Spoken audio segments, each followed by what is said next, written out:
here, like continue talking. So in the mics or not in the mics? Not in the mics. Not in the mics. Oh, actually in the mics too. In the mics too. Yeah.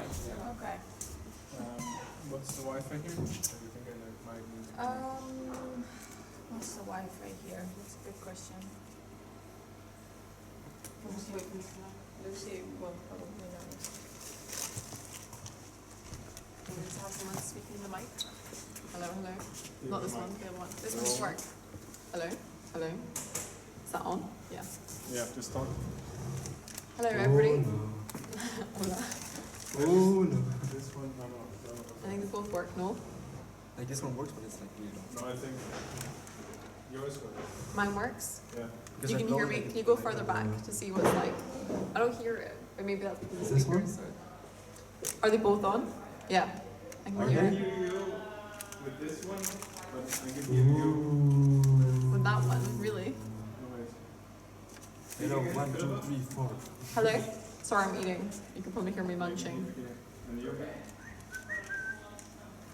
Oh no. Yeah, I think both work, but they're a Bit quiet. low. Okay. Well, I'd ask Nikolai to put up a bigger.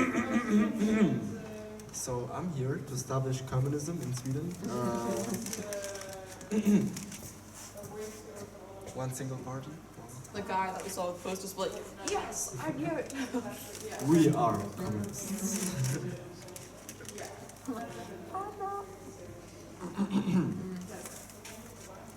I mean, Stalin didn't do everything wrong, you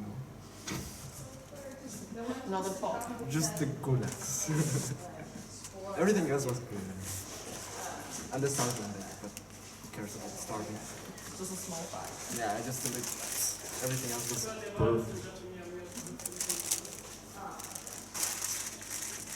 Are you hungry? Or are you gonna be okay? No, I'm okay. I think I'm gonna eat like after. Because if I eat like right now, I'm going to be like on a full stomach and No, when I talk it's better. It'll be really weird, like, having a mic in front, no? Little. I'm so used to, like, moving. I'll look like a singer. I'll be, like, moving around Yeah, like like, this. hello there everybody. Okay. If you can just take it and walk around, like, that's a lot better. I feel like it's a bit more That's natural, way no? But you don't really hear Yeah, your- but I think like back here we're like way too far from the audience. How deep into their eyes do you want to look? Like, all the way No, down. like over here so I can No, but you hear there. I think it's better like talk here and you can Come like on, move or you these guys can talk on. slides.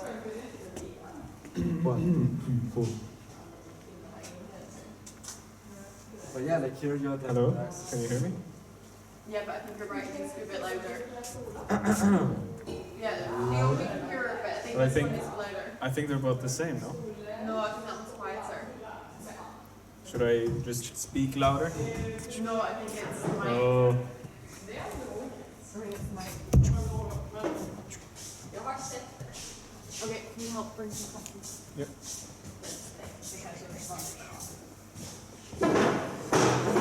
Yeah, I'm gonna smoke. Yeah, no worries. How many more would you guys want? Or just based on people arriving? Yeah, I guess based on people arriving, maybe one more row. Okay. And we're all set for whatever. But then people know it's pretty much here. Is the live stream working? Yes. Yeah. Yeah. I mean, the sound is fine from. Technical fucking genius, Nikolai. Yeah, not really. I did not figure out what I actually wanted to do, but well. I think the left mic for our side is slightly quieter than this one, maybe. I'm not sure if this is the way of changing that or if it's like both together. It might just be the fact that these are two different mics. Okay, because like I think this one projects a bit more than this one. Yeah, No? we can have it closer. Roughly the same. It's okay. fine. It's okay. It should be all right. Have you checked that Prezi works? Or you need the... Could I connect to Wi-Fi? I remember when I was presenting that before it was also kind of far away and that felt really weird. And then we did more rows and it was nicer. Yeah. You don't want to be too far away when you present. No. Because this is not an actual stage. Yeah. Yeah, let's do another row. another row or just moving them forward? Yeah, let's just do another row. I think probably these I think will we get can- filled up. Yeah. I think a lot of people are gonna come. Yeah. But should we move it a bit forward? Yeah, that's what Yeah, we're gonna make another row here. Okay. Or You think you won't need to charge it? Is it? You think you need to charge it? I have a charger. Yeah, but I'm just saying because it's like how long is the lecture gonna be? Yeah, it's gonna be quite long, so I'll charge it because my phone is, my computer is Yeah. very old and tends to die. Okay, then we have to fix this. But Nicholas, you're not gonna be here when we start, right? Huh? What? You're not gonna be here when we start, right? I have for like board meeting. So what do I do? What do we do? What do you do? In case of technical emergency. In case of technical emergency, you can still call. Okay, will you be next time? No, I won't be in next one. I will be in my room. It's a Zoom meeting. But I have to attend because it's an election of officers, and we need to have like 2/3 of the board. So it's a bit of a schlab, but yeah, that's how it is. Okay, and you want one of us to look at the chat? Just in case, maybe not the whole time, but just at the beginning to make sure it's working because we are at least expecting quite a few people to tune in. So if everybody's like, "Oh, we can't hear you," or it's shut off or something, like we will notice unless someone like checks at the beginning. If Yeah. that's okay with you Yeah, guys. sure. That's Also, if there's questions from Yeah. the chat. I think later on. So the idea is that each of us will talk like roughly half an hour. There's like a few video clips and stuff. And then there'll be like half an hour for like discussion. But I think Leo's part will be a lot more, it's like a personal recount of what was happening. So maybe even then we can have some sort of like asking more about the photos, and he's very open to like that. Whereas the history and stuff, it'll be hard to break it Yeah. without the flow completely like being crumbled. Yeah, no, So- definitely. That's cool. And Yeah. then- And then I think we should have maybe a break in the middle, like 5-10 minutes. Do you think that's Yeah. Depends on like Maybe we can time. break before, like a, what? Yeah. Yeah, normally we would do a break in between the 2 hours. Okay. Yeah. I think that's people need Yeah. a break. Yeah. And to get some more fika and like, or we can Yeah. always do like a 5-7 minutes. It doesn't have to be. Yeah, like I mean, it doesn't matter so much. I think if not, like Leo's part will just be more conversational. He was basically like, "I'll just do whatever you want me to do." Yeah. So he's really sweet. Okay. Okay, so maybe after the two of you have talked, Yeah. and then we do the break, and then Perfect. Leo, and then like questions and answers. Yeah, I think it'd be amazing. Yeah. Nice. And then we also have a little introduction always. We have an introduction, Okay. yeah. 5 minutes. Mm-hmm. Yes. So in that meantime, maybe one of you can check and see if it's We're working with Yeah. you. But I mean- I'm thinking you and I could maybe sit here, and then we can like go and look at the live stream. Yeah. If we need to. Yeah, I can always sit here Yeah. afterwards for the Q&A. Yeah. I'm wondering, like, do you want to, when someone's presenting, to just sit here? Or do we want to sit at the side, or how do people normally do it if they're doing like if it's more than one person presenting? We haven't had in-person lectures in a really long time. Yeah, So hard it's to like tell. ancient history. Yeah, Yeah. exactly. I mean, what would you prefer, Well, one you like could sit watching here, like- just at the side? Yeah. Yeah. We can grab one of these chairs. Yeah. I might also forget, like, my dad's planning on coming. He's like, I'm so excited. So like, I don't know if he'll like find it or if he'll be late. So being here then at least means he can Yeah. grab the door or something if someone Yeah. needs help. That's nice. Wow. Is he in this? No, he lives like in Chiana. Mhm. Okay. Yeah, Pasteur. So, but he's like a professor in Lund. So Okay. he's making the way because everything's still online. But Yeah. my parents got divorced when I was little, so he's not been to like any of like my dance classes or like Oh. performances. There's like this one thing I can watch. Yeah. And he's like, okay, sure. Of course. But like your mum's also gonna be in the metaphorical like front row Wait. online, right? You said Context? parents coming or watching. Oh yeah, my mom was watching. Yeah, she's super. But she wants eager. to, but she has class like at the time, so she wants to do like after Oh, okay, nice. for the recording. Yeah. Yeah, and your mom will definitely be there. She was like reposting everything and like spamming everyone she knows, which is why we're like worried about a bit of backlash, because there was already some people like messaging her like, your son is like promoting like whatever Leftist views.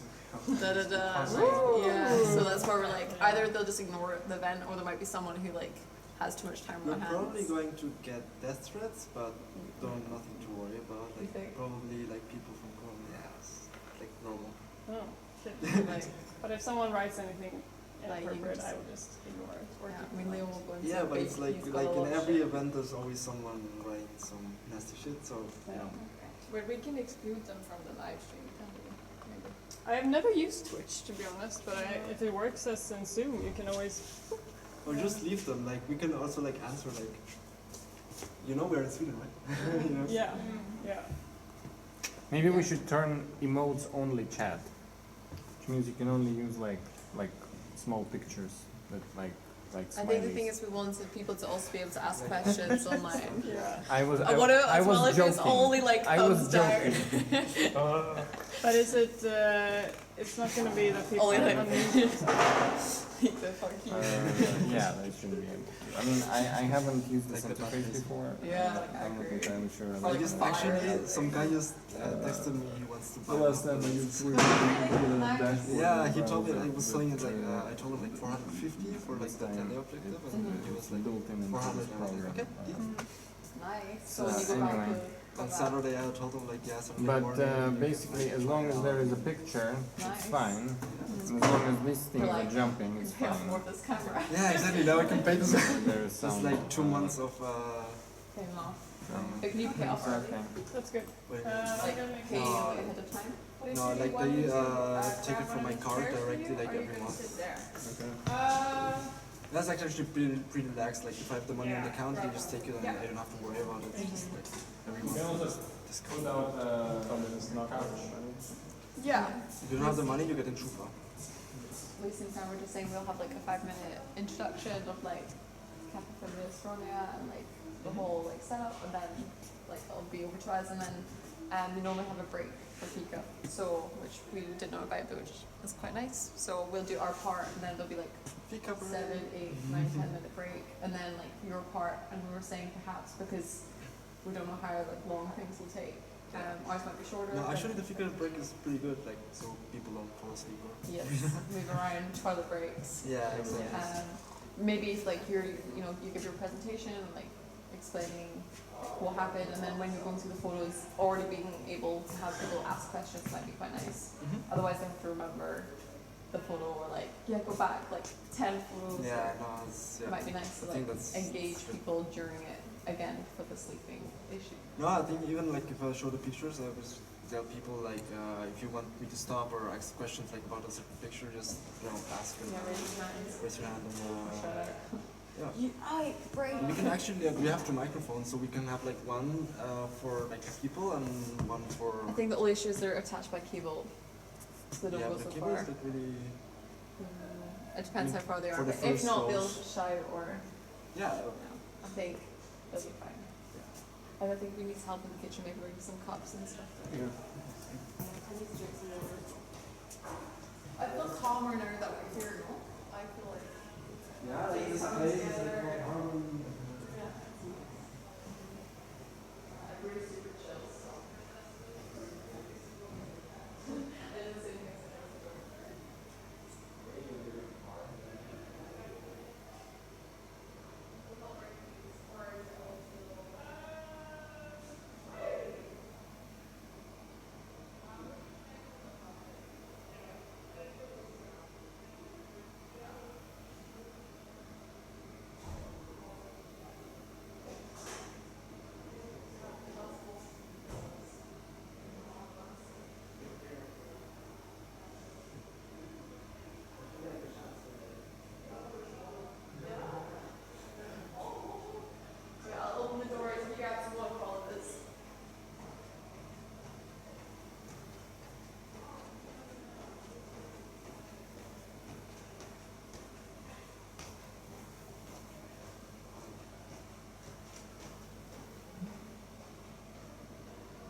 Like, I don't know if there's a latch or something.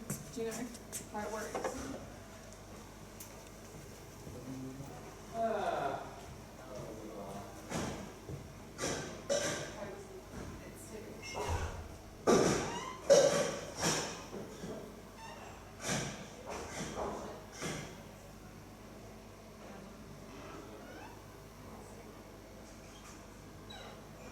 No, it doesn't. No, like, Liz asked.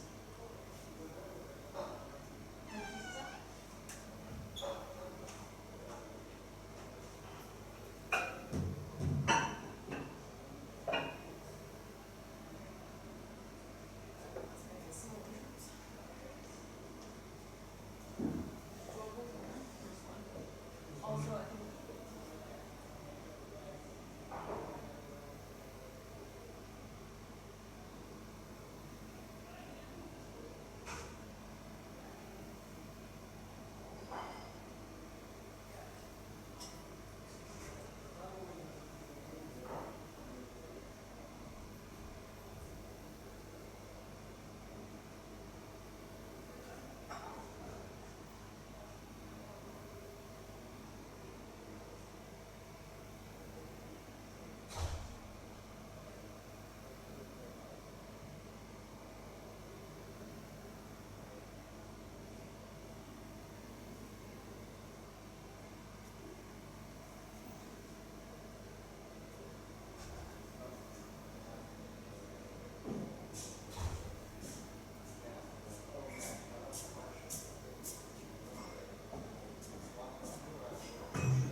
And the problem is that I checked the bank account, but the previous treasurer actually like sent me the payments, but nobody like signed it.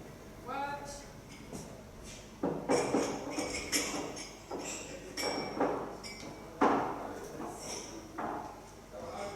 Usually, if they're already inside, it's because they're trying to leave. And so I don't care about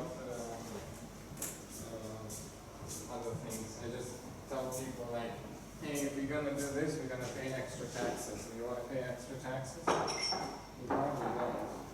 we're gonna be our personal photographer. We need some LinkedIn photos. Maybe. Get one big one. I'm not sure. I don't know where. Should we just take the seats here? Maybe? Or like, instead of blocking away here, like we just, because we're gonna all go stand there, I think, the whole time. Yeah. I think we just then take 2 seats and then rotate who sits where.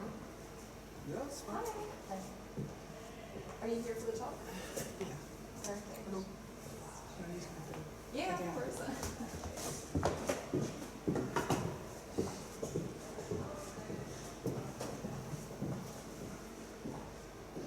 That's like the difference. Like if you were in Colombia, everybody would be like, ah, hey, what's up? I don't know if it's like more. Yes. All these speakers are. Place for the organizers. Have you seen like the videos online? I don't think so. I think it's so early, right? Yeah, that's also like very eager. Where can you see like how many people are online? I honestly don't know. Stop streaming. You can start recording here. Blah blah blah. I've actually no idea. See, we're trying to figure out how you know how many people are watching.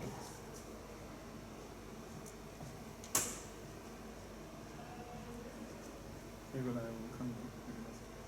Yeah, but he's leaving soon. I'm worried I'm still hungry. You worried that is. I think I am still hungry. Should grab something to eat. Yeah, Michael. Quickly, what we still have a few minutes. My dad will also be messaging. You can ask him to bring something. No, the big park in the park somewhere.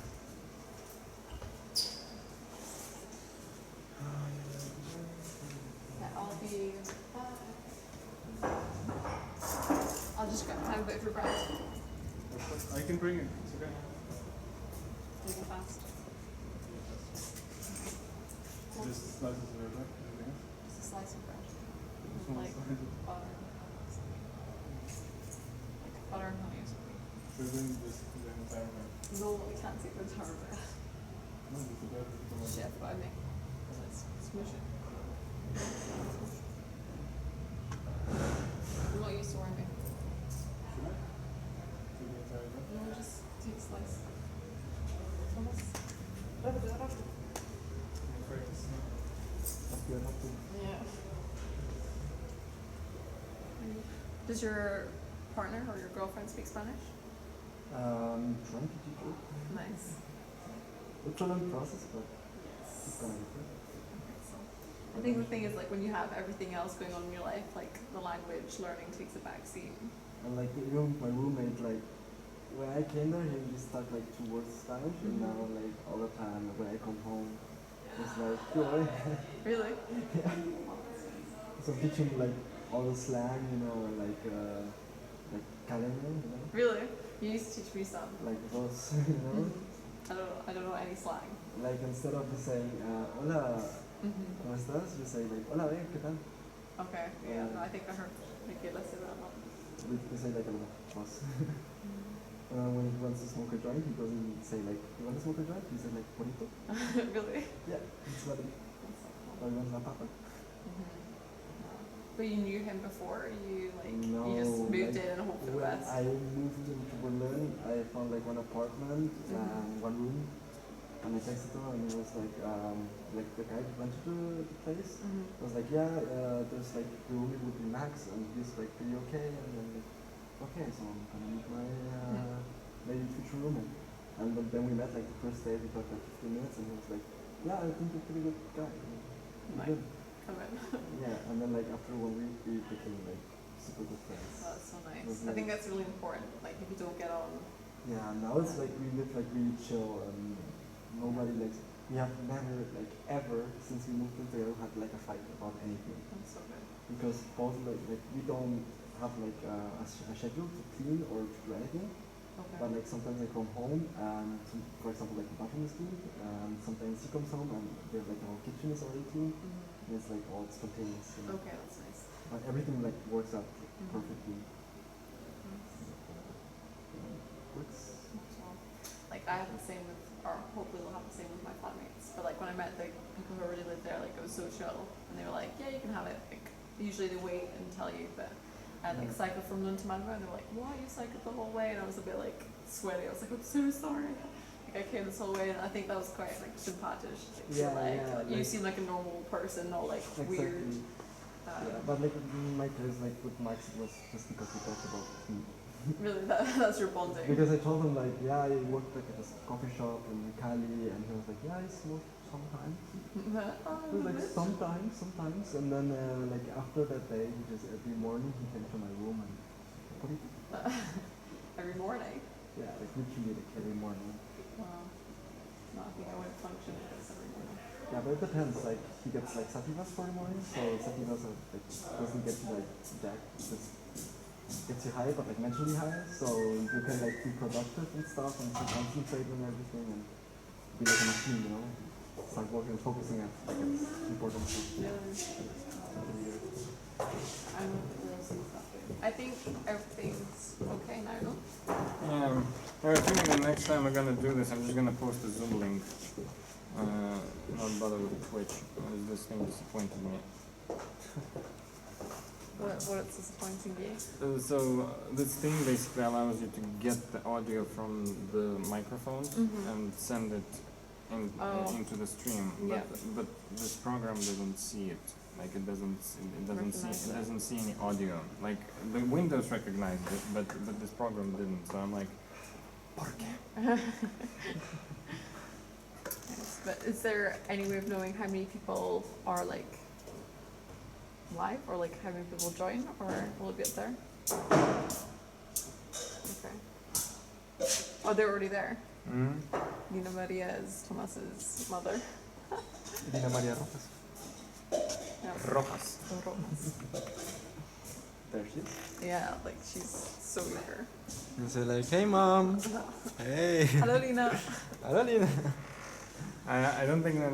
I mean, if they're in the chat, they probably can type, but well, who knows? I'll ask her to see if like.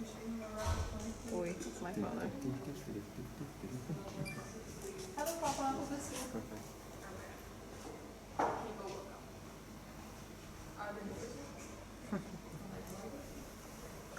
Oh well, the audio is on, so everything is being streamed, including our bloopers.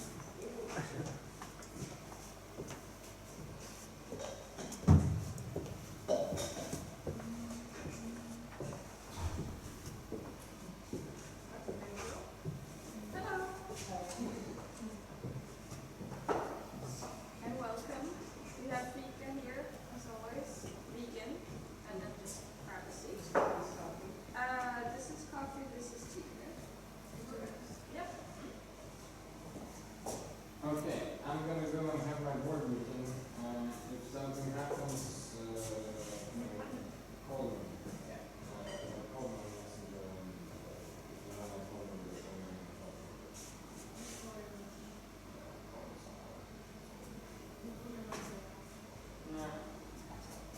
Shouldn't I happen. love your shirt, by the way. Thank Looks you. very cool. Yeah. Nicola, are you gonna be here to close up afterwards, or? Yeah, I will come to that. I'm not sure how long this meeting is gonna take, but one thing that I want you to do is there is this thing, like, I mean, basically, if I'm not here when you're done, with everything, I just want you to take this, point it at this thing, and press off. Just turn it off. Yeah. That's all. Yeah. Great. Will do. Okay, I will hopefully see you in a bit. Yeah, thank you. Good luck with the lecture. Thanks.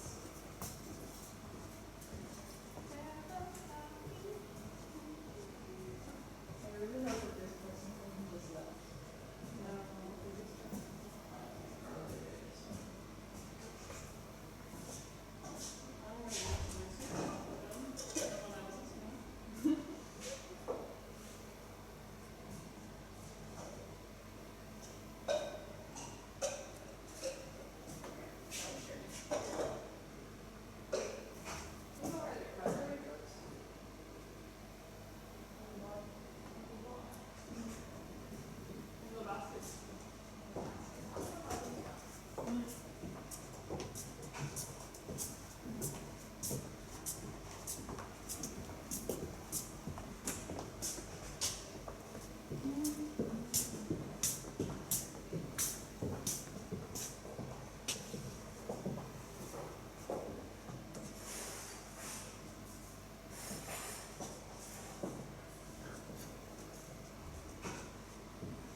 Do you know if you can see how many people are in the stream? Sorry? Is it possible to see how many people are in the stream? Yeah, there was like a list I supposed to say like 12. But I have no idea. Wait, I think it's here. Yeah. Hey. Like the mom of Thomas is already in there. Your mom is already like in the Twitch. Of course, yes. So So can you say, see the like, names "Hi, of the Mom," people? you know? You can see, no, it's only 4 people. But they have. Is that your mom? Potato Yes. skins. She's in Wesley. Wow, it's so anonymous. Have this too. Do you want to put up the PowerPoint? Yeah, I just wanted to Wanna ask you, salute is it your okay mom from to have the- like an extension? 'Cause it might die in the middle. Because the cable doesn't reach. Yeah, but that I don't know. Oh, there's one there. Maybe, but that's. No, I can just move the table. Or I can ask Nikolai again. Don't worry, I think he was pretty busy. I think if I move it.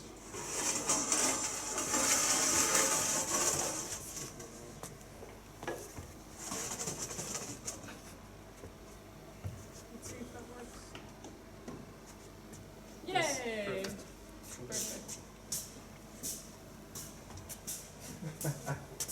just send me pictures from Colombia. Yay! Can you ask if they can hear us? Oh, so yeah, they can hear us. As in, like, can you see me? And they just send me like the picture. Perfect. Yay! Yay!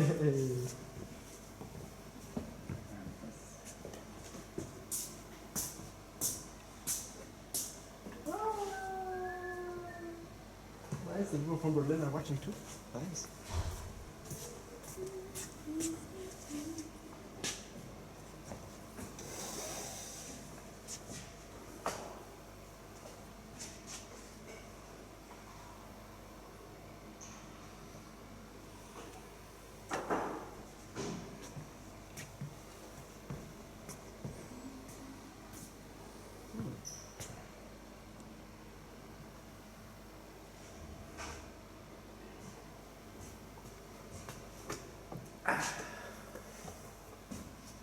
Nice.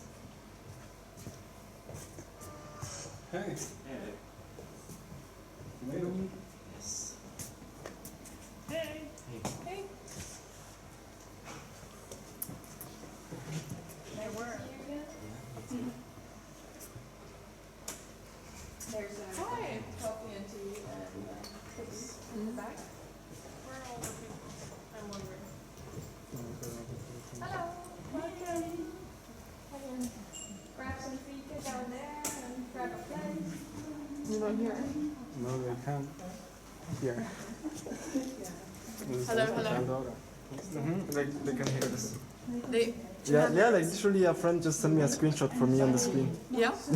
But they can hear everything. Yeah, they can hear everything. Not sure. They shoved bread down my face. Where's my I dad? don't know if the three of them make I don't know. He doesn't know where it is. That's why I told him he would send me the location. he doesn't know how to use that. You have to, or I'll go and get him. No, this is it. No, this is it. What's your dad name?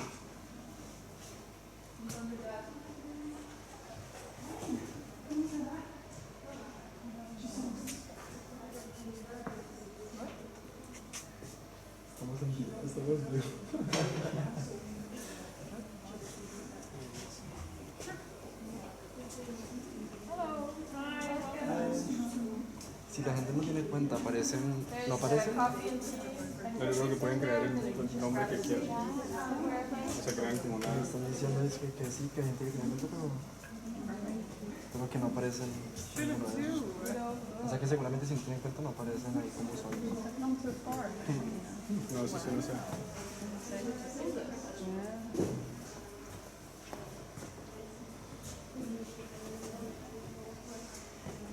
It's amazing. I saw a few photos and I was like, oh my god, that must be such an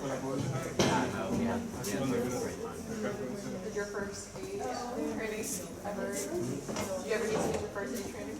No, actually not. That's very good. We had, no accidents happen actually at all. A bit surprising. But like really like, I guess it makes you happy. Yeah. Otherwise you'll be back. It's still a bit weird.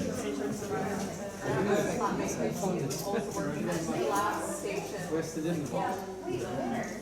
Oh my god. And she said like, Nice to see you, Philipp Father. Nice to meet you. Would you come have Deutsch as Colombia? No, we met our mom. Okay. The nature areas. Oh, du sprichst sehr gut Deutsch. Ja, so sind yeah, aber which part? meine Eltern sind halt so Wäsche fahren. Meine Mutter muss Kolumbien. Ja, aber wo ist Deutschland? Weil du hast mit deutschem Akzent. Wo kommst du her? Aus Gelsenkirchen. Okay. Also nicht 15 habe ich in Kolumbien gelebt. Und dann irgendwie dann ganz schlimm. Das war... Well, that wasn't your fault. Tag zu Hause, wenn du noch So we did like So all the best. yeah, it took us 64 days. Perfect. So where do you want to sit? Anywhere? I think we walked between 20 and 25 kilometers per day. So not too fast. Like enough to be doing on a daily basis. Yeah, that's Say hello to you.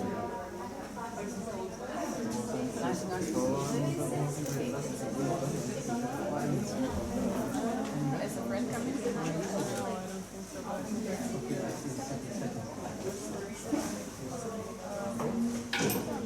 something for me to eat or drink? Yeah, vegan. Very good. It's like super cute. Comenzamos en Berlín, Todavía es casi increíble. Seguramente si viene por acá me dice, no, es que yo vivo en Rusia y yo, Putting up in my offices recently, Nunca like, I was sabes. like every other day. nunca está en Rusia, pero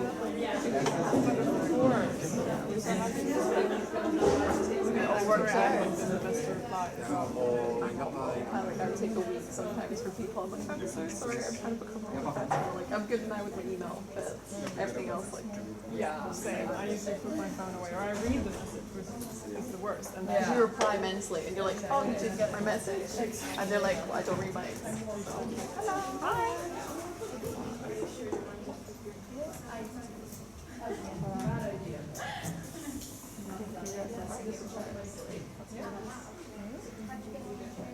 fine. I'm thinking if we give it another 5 minutes, maybe. estamos making points. Doesn't matter if it runs a little bit over. I think there's for sure an under-representation of men. That's true. That's true. We have to get them involved in some way. And I'm definitely this is older than you. Yes. I had this when we were very small, and today I live at 2 different places, and it was like a vagabond, you know. So and I couldn't really find what I wanted to find, so no, I grabbed this one. That's why.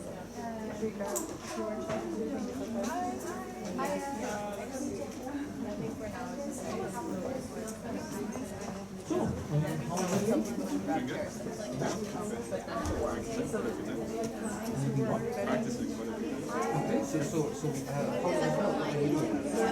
who says what?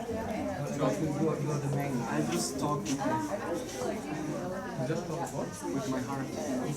I don't plan anything, I just go with the flow, you know? Oh, but No, but like in Berlin was the same, like I didn't plan anything. I think it's like all personal. have you rehearsed it? Amongst the heavy research. I'm sure Philip has stressed you. Like she went to the presentation like in Berlin, and like there I didn't plan anything. Like, a friend of mine just told me like, yeah, I'm gonna post like pictures like on the presentation and stuff, and I just had my picture like on a wall like to sell, and I just came there like unprepared, and I just started talking, and people like enjoyed and they had questions and stuff. You're a teacher? Much older. You're a teacher? Yeah, research. Yeah, like if you know like the topic, it's like you just talk like depending on the situation. And then you write according to the topic. Depending on how the audience works, you just like go on with certain topic. You hear the average age is about 25. Without me. So probably the youngest one here. In 20. Yes, definitely. The youngest here.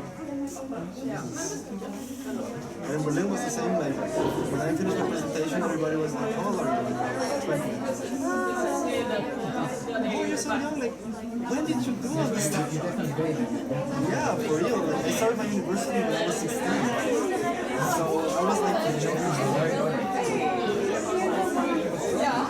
because I finished my school early, like I even lost 1 year in school. Like I failed 1 year and still like when I was like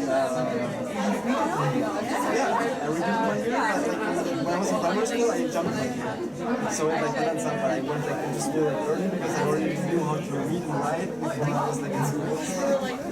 So I always was like the youngest one. I like your story. So I think this will come around. This will come around. Yeah, like people always say like you speak like about the most depressing like topics and you're always smiling. I'm like, yeah, it's like that's my life. I always like you're around smiling and people are like basically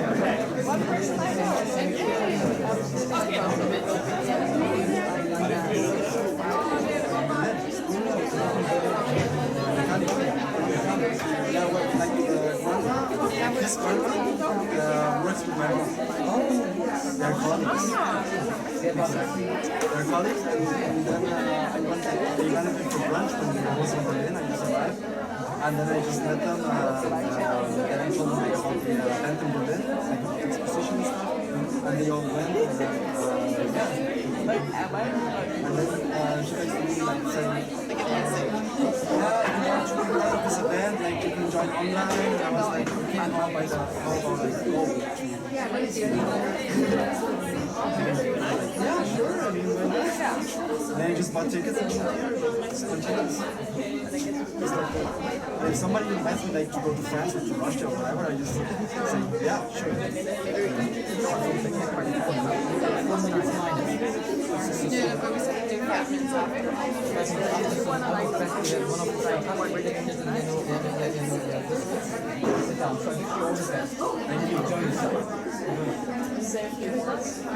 Should I say something about our next event now? Or should I?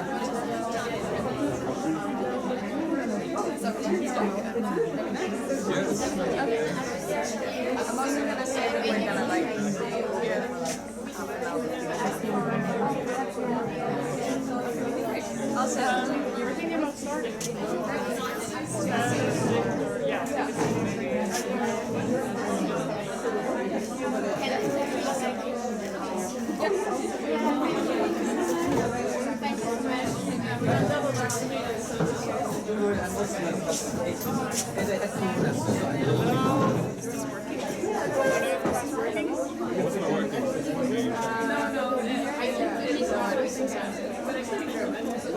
German.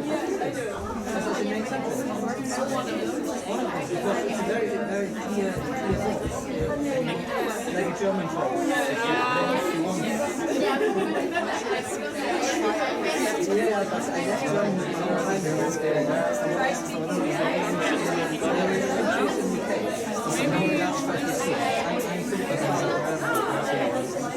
probably a person who increases average age here by 3.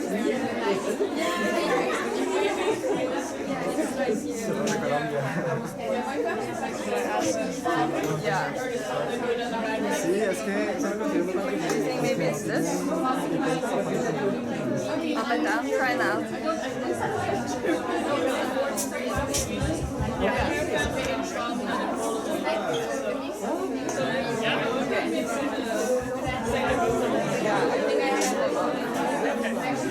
Hi everyone!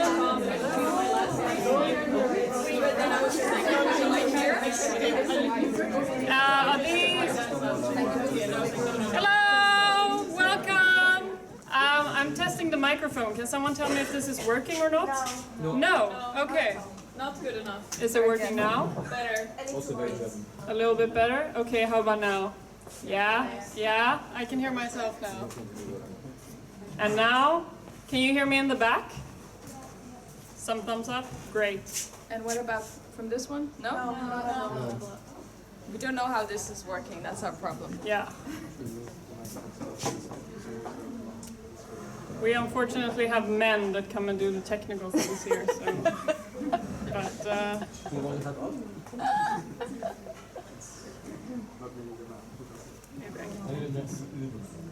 I don't know how to. okay, but I will speak in this, and then if you can't hear me anymore, just let me know.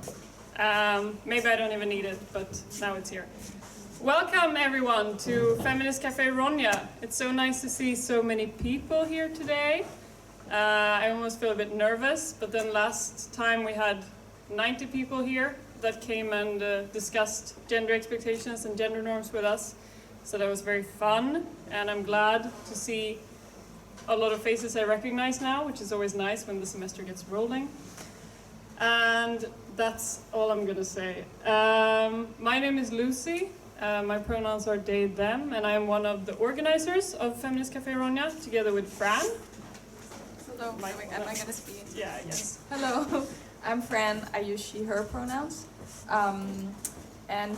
Yeah, we have a very interesting lecture happening tonight, and there will be time for questions as well, so hopefully it will be quite interactive. We're not going to say so much about it, we're going to leave it to the people who are here to speak to you.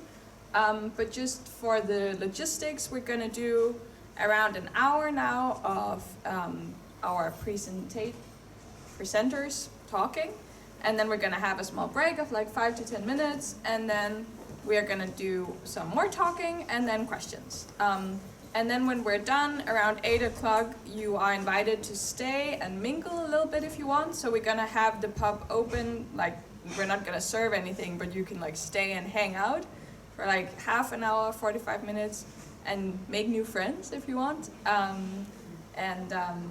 Yeah, that's kind of how it's gonna be today. We're gonna have to fix this sound. I think it's so hard. We're a little bit challenged on the technical things, but we'll make it work. Yeah, what else? Something about Ronja. Something about Ronja? Yeah. Okay, so just for those of you who are here for the first time, Feminist Cafe Ronja is a space that we try and make as safe as possible, and safe in the sense that everyone is supposed to feel welcome to share their thoughts and ideas and maybe test new thoughts, but always in a respectful manner. So us that are here tonight are the ones that create this space, because it's not a safe space just by being a feminist cafe. So therefore we don't accept any kind of discrimination or sexism, misogyny, transphobia, homophobia, all of that. So please be respectful, and yeah.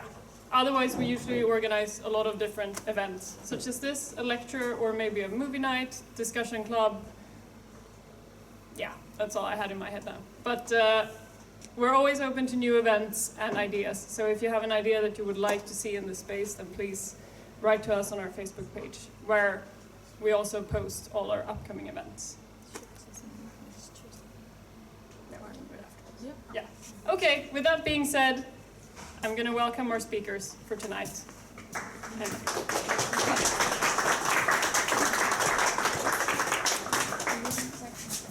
Can you guys hear me? Is that okay? We're going to try and figure out the flickering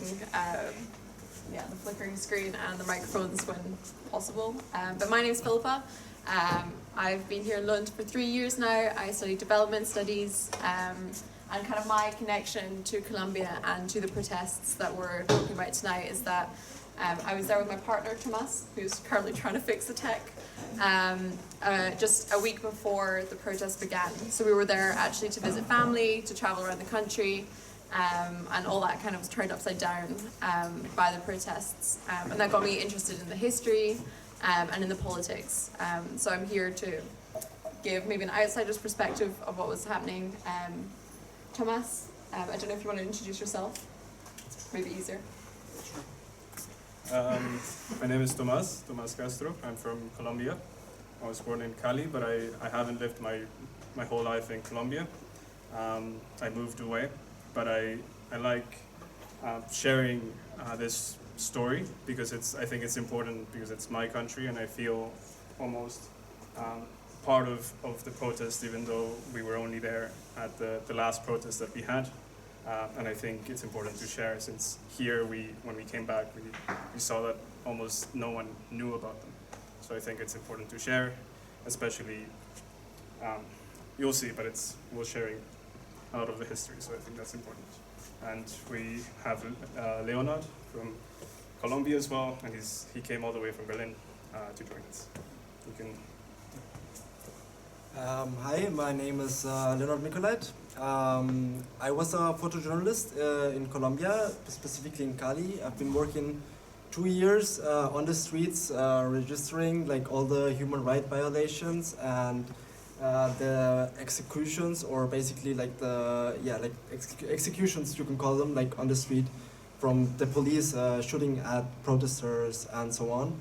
I'm living in Berlin currently. I was invited here, and this is like one opportunity like to show people in Europe what's happening like in Colombia, because this affects like all of us.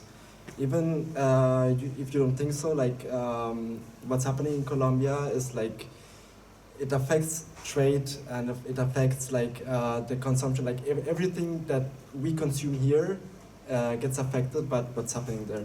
So the idea is for me to show you what's happening there and what we can do like to change the situation, and what you can do like to raise awareness about what's happening in Colombia. So yeah, thank you very much. And Word turns.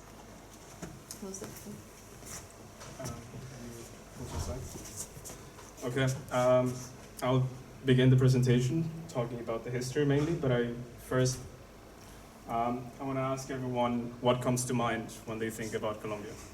If you can at least get 2 or 3 people to share what comes to mind. Yes? Drugs. And is this the Leuchtender Pfad, the rebel group? Yeah, FARC, yes. That was very much expected, yes. Anyone else?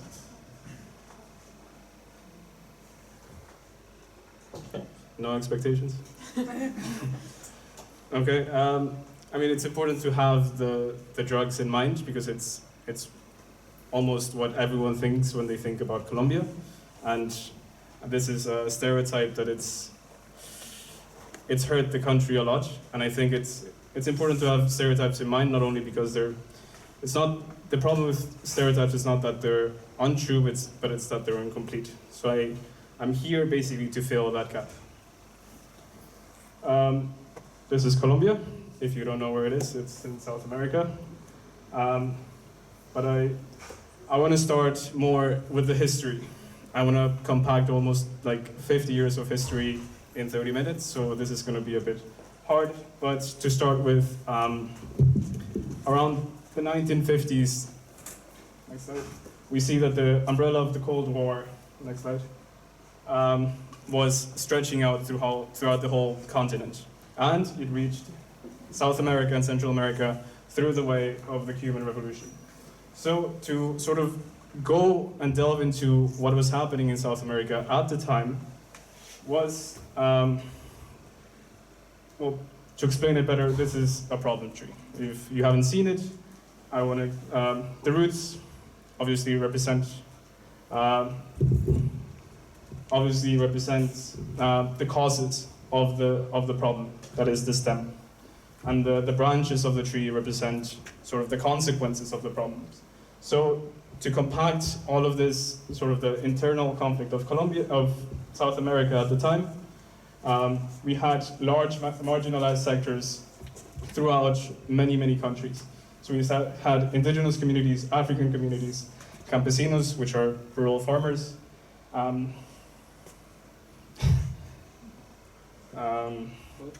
which were completely marginalized, almost excluded from the economy. And yeah, we also had, this also was evident in high levels of inequality and high levels of poverty, not only in Colombia, but in many other countries. And can we go back, please? And this represented a strong internal opposition. This is not only in Colombia, but in Argentina, in Chile, Uruguay, in many, many countries in South America, which is almost a colonial legacy that was left from the Spanish and the Portuguese. Yeah, I don't know if you can see this, but it's more or less to represent my point. We have civil, political, and social pillars, and sort of gender, race, class, and global sort of inequalities that were evident at the time. Due to lack of time, I'll continue. But to expand on the Cold War, so this materialized in South America through what was named later as La Doctrina de Seguridad Nacional, the National Security Doctrine, which was implemented in the School of the Americas in Panama. And what this represented was basically the replacement of democracies with dictatorships, with the help of the CIA, indirectly or directly, and meant initially with Brazil, fell into the dictatorship, Chile with Pinochet, Argentina, and next slide, with almost all of Central America fell also into dictatorships, from Guatemala to Nicaragua to El Salvador, Dominican Republic, all of them. So it was a complete sort of change in in political representation so that all these countries could align with Washington and not succumb to socialism or communism. So if we delve into Colombia, I know this looks very intimidating. It would be more complex if we had more time. But this is more or less from the end of the 50s to the present. Next slide, please. So a little bit of background about Colombia. We have had long conflict between conservatives and liberals ever since independence. It has been the case. And the internal conflict that I mentioned beforehand with the problem tree is similar to that of Latin America throughout the region. So this internal conflict, the conservatives and liberals, it was just bitter rivalry. That was evident in the conflict that we call La Violencia after 1948, with the killing of more socialist leader, Jorge Eliezer Gaitán. So we had, at this point in time, a period of violence. To end this violence, we had the implementation of El Frente Nacional, the National Front. So it was a political agreement amongst elites that would basically, that the two main parties would rotate presidential power and end the violence. However, it would just basically left anyone aside from these two groups without any representation. So basically the elites solved the problems on paper, but not really dealing with the problems that I mentioned before from the problem tree. So how would anyone who would fall outside of this scheme would exercise political power? And this is where we see the emergence of leftist guerrilla forces or leftist guerrilla groups. A lot of the opposition movements that we had were not armed, but a lot of them were. These are the three major ones. There were quite a few more. So we have Fuerzas Armadas Revolucionarias de Colombia, Revolutionary Armed Forces of Colombia, which is by far the most known, the movement of the 19th of April, and El Ejército de Liberación Nacional, the National Liberation Troop. So, can you go back? Sorry. So it's important to say that some of them sparked out as Marxist and as sort of communist groups, but a lot of them, like FARC, were more agrarian movements, aimed to sort of battle this inequality that we had inside the country. And FARC is the most known because it persisted until the peace treaty in 2016. Next slide, please. So there can't really be a left without a right. So this is where we see the creation of counter movements or the paramilitary. There's a lot of alleged stories about how they were created, but mainly they were created as people or elites who owned a lot of land would pay mercenaries or groups of people to protect that land. And these groups grew stronger once the guerrilla forces were created.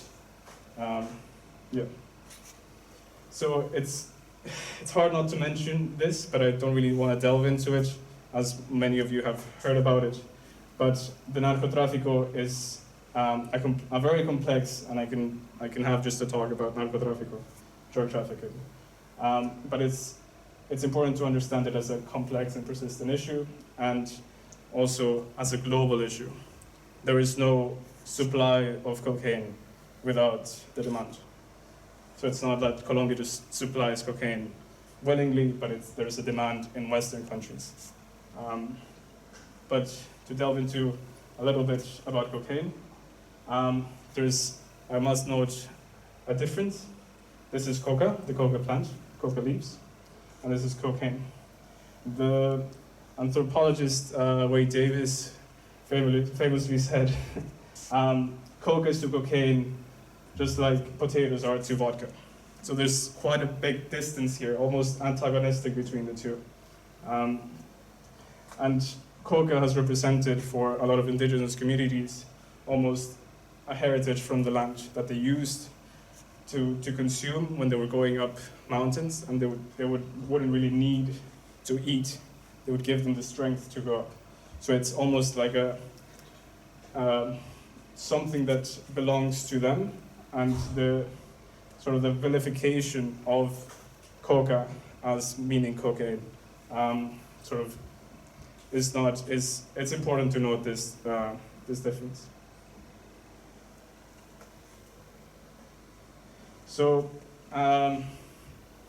it's also important to note that drug traffic is the fuel for the violence that we've had in Colombia for the previous 50 to 60 years. A lot of both paramilitary groups and guerrilla groups used the drug traffic as sort of the way to fund their killings, the way to fund whatever the kidnappings, the killings, to buy weapons. All of this was done through drug trafficking. So this is where we see more of a radicalization of these groups. So we see that they sort of stop or change their ideals almost to complete their goals. So there's a quote from Diana Uribe. I don't know if she came up with it. She's a famous Colombian historian. Who said, "No se pueden tener nobles ideales y ruines métodos." You can't have noble ideals and ruinous methods. The two of them can't interact. And another quote from the paramilitaries who basically ran like schools for their members, and something that they would say that is sort of, it shows the gruesomeness of the violence, was that si usted no sirve para matar, sirve para que lo maten. If you're not useful to kill, you're useful to be killed. So it's almost pushing this violence narrative forward. Next slide. So to push a little bit forward, I'm trying to be as brief as possible, but the new constitution in 1991 that we've had, it's been the last one that we've had, sort of offered an opportunity for change from this inequality, this high levels of poverty, and for basically the marginalization of this heritage of very diverse groups that we've had, indigenous communities, African communities. Everything sort of has been marginalized, and the Constitution offered this opportunity, but it wasn't really addressed. So this is why we see sort of the rage from the protests. And to make a note, in the education sector, they allocated funds for students in universities, the number of students that were at the time, but they didn't really expect that the number of students would grow. So at the moment, students have the same funds that they did in 1991. So this is also sort of a reason for protest. And it's also hard to ignore the government failures from the start of the drug traffic until now. But to be more direct, it's hard to fight drug trafficking because of the money that they have. I have some facts here, very bad at remembering facts. But just the amount of money that they had was completely just unimaginable. So,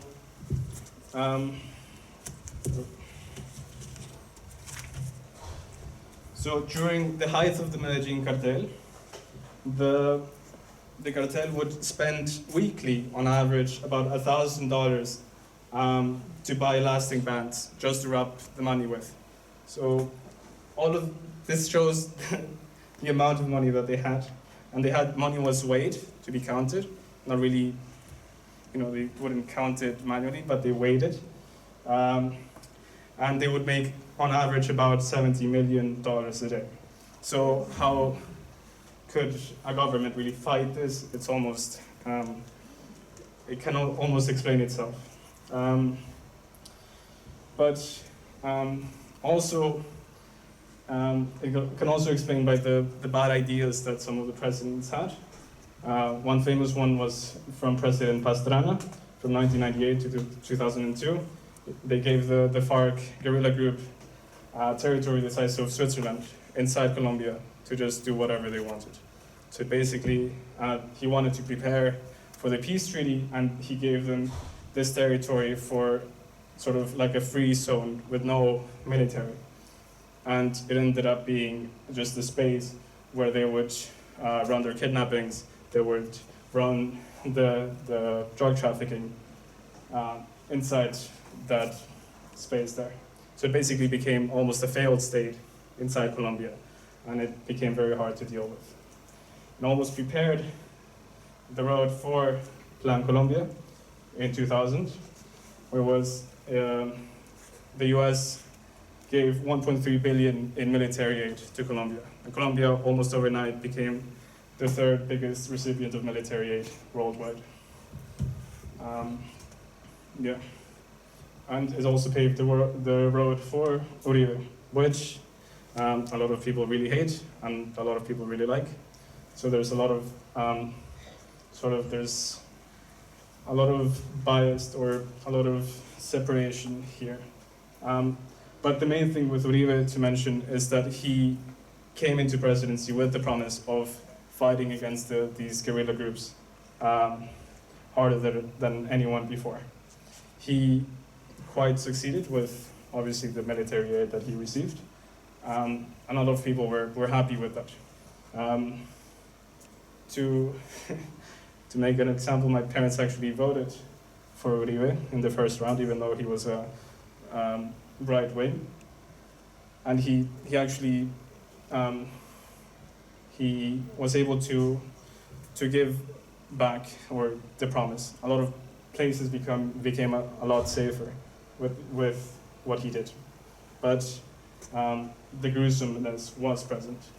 The biggest scandal from him was the falsos positivos.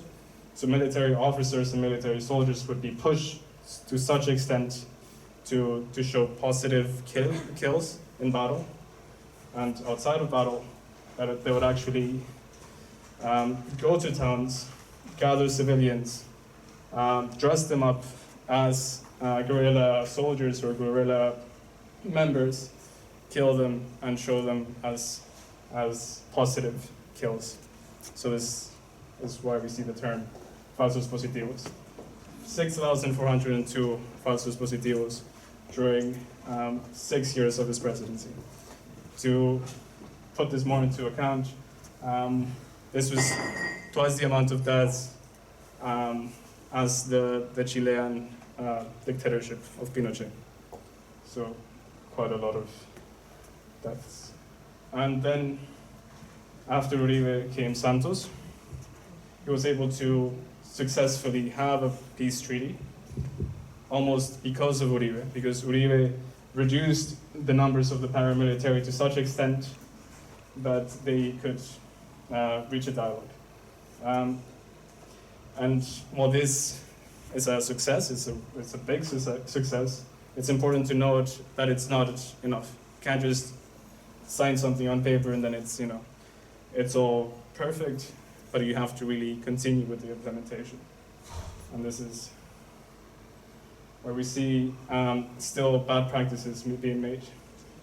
It's a lost war, because the way that we deal with a lot of the problems, as I mentioned with the problem tree before, is just dealing with the branches.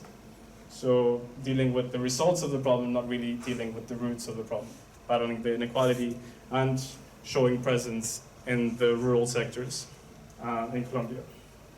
So at the moment, coca plantations are sort of eradicated with glyphosate, which basically completely deteriorates the land and makes the people that cultivate the coca plants basically clear more forests and plant again. And then you have to basically do the same over and over again, destroying more hectares and hectares of land. And then we move to the present. And I asked, is it the continuation of old trends? So Uribe has sort of had or given the blessing to the previous two presidents that we've had, Santos and now Duque. And Uribe really opposed the peace treaty because he said that the government was being too mild with the guerrilla groups. And the problem with this is that now Duque, which has very big ties with Uribe, is sort of pushing for the mild or almost setting aside this peace treaty implementation. So we see that a lot of FARC members gave up their weapons, and this sort of left a vacuum inside the country in rural areas. So what should have been done is that the government should step inside and show presence. Like, okay, guerrilla groups are not here, now we are here. We show our presence. And we don't see this with the current presidency, which basically leads to a lot of social leaders being killed. At the moment, there's more than 500 social leaders killed, and we see headlines like these. Murders of the environment and land defenders hit record high in Colombia. One that really strikes me is una mujer es la primera líder social asesinada este año en Colombia. So headlines like these are especially harsh because they just basically say a woman is the first social leader killed this year. It's like almost expecting the social leaders to be killed. It's just the newspapers are almost awaiting this. It's almost with expectation. So this sort of gives us like a historical amnesia is the problem. That we forget that we've had more than 50 years of war and that we begin again. That we expect this violence to happen and we almost embrace it. So this is really a big problem. And lastly, I know this is all very fact-based, Colombia is a middle to high income country amongst the third world nations. But if you really look deeper, at the moment we have almost 50% of the population in the informal sector, more than 40% in poverty, 15% of the population in extreme poverty, and not to mention many cases of corruption and impunity. And to mention the death toll, by the end of the 53 years of war, more than 220,000 people were ended up dead, 100,000 disappeared, so we don't know where they are. It's actually a big case in Colombia, los desaparecidos. No one knows where they are. More than 7 million people internally displaced, either by the guerrillas or, more famously, by the paramilitary. And 5 million people have been forced to flee abroad. So that's why we see a lot of Colombians abroad. And this is where I end my talk. I hope this is more or less makes it clear. The Colombian history is a lot more complex, but this is more or less what leads us to the protests that we've seen in the previous 2 to 3 years, if not longer. So they usually begin with the implementation of like new government. I'm missing the word. Yeah, so the government implements new treaties, and at the end we end up protesting for everything that the government hasn't done. So you begin protesting for the inequality, for the poverty, for the marginalization of these communities. So they spark out for one thing, and then at the end of the day they end up embracing all of the issues that we have in Colombia. Okay, move on.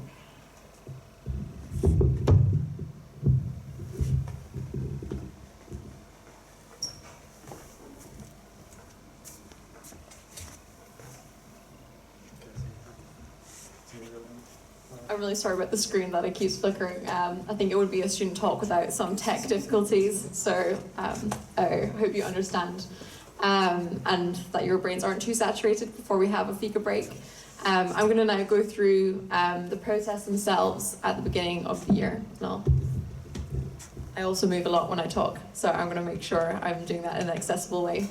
For context, as I mentioned earlier, we were there like a week before, Thomas and myself, in Cali, the city in Colombia that was, I think we could all say, was like most hit or most impacted by the protests. And Leonard was also there as a photojournalist. And I'm now giving like my outsider's perspective. I'm very aware that I'm not Colombian, and I don't want to give any political opinions. I'm just recounting kind of the facts and my experience of that time, and of what was going on. So if we could start with the first. So I want to explain like the what and the why. We've heard the whole history of like Colombia condensed, and why there were constantly reforms being introduced. And in April, we're going to try and fix the tech. So basically in April, the 28th of April this year, sorry, can you? Thank you. 28th of April this year, their protests began in Colombia, and this was expected to be a day, perhaps two, but this ended up going on for over 2 months, and could be argued is still continuing now. And it was nationwide, and this was in response to a new tax reform that was trying to address the issues created by COVID-19 within the country. So it was huge economic issues already before the pandemic, and COVID-19, like most nations, made the situation even worse. And obviously the government was under some pressure and tried to create these tax reforms to help those most impacted. But like most taxes, they usually impact the working class the most, and they impact those who are unemployed and basically disenfranchised with the system. So can we have the next slide, if it works? Or not. It's a creative process over here. Again. Okay, I'll try and do as much from memory as possible. But I want to look at when these protests were happening. So we've already established that they were over 2 months, that they're ongoing, but also the difference between night and day. People usually use that as a metaphor to show how extremely different things are. But it can also be used in a literal sense in these protests. So during the day, there were masses of people from all walks of life taking to the streets, protesting in different ways, which we'll cover in a minute.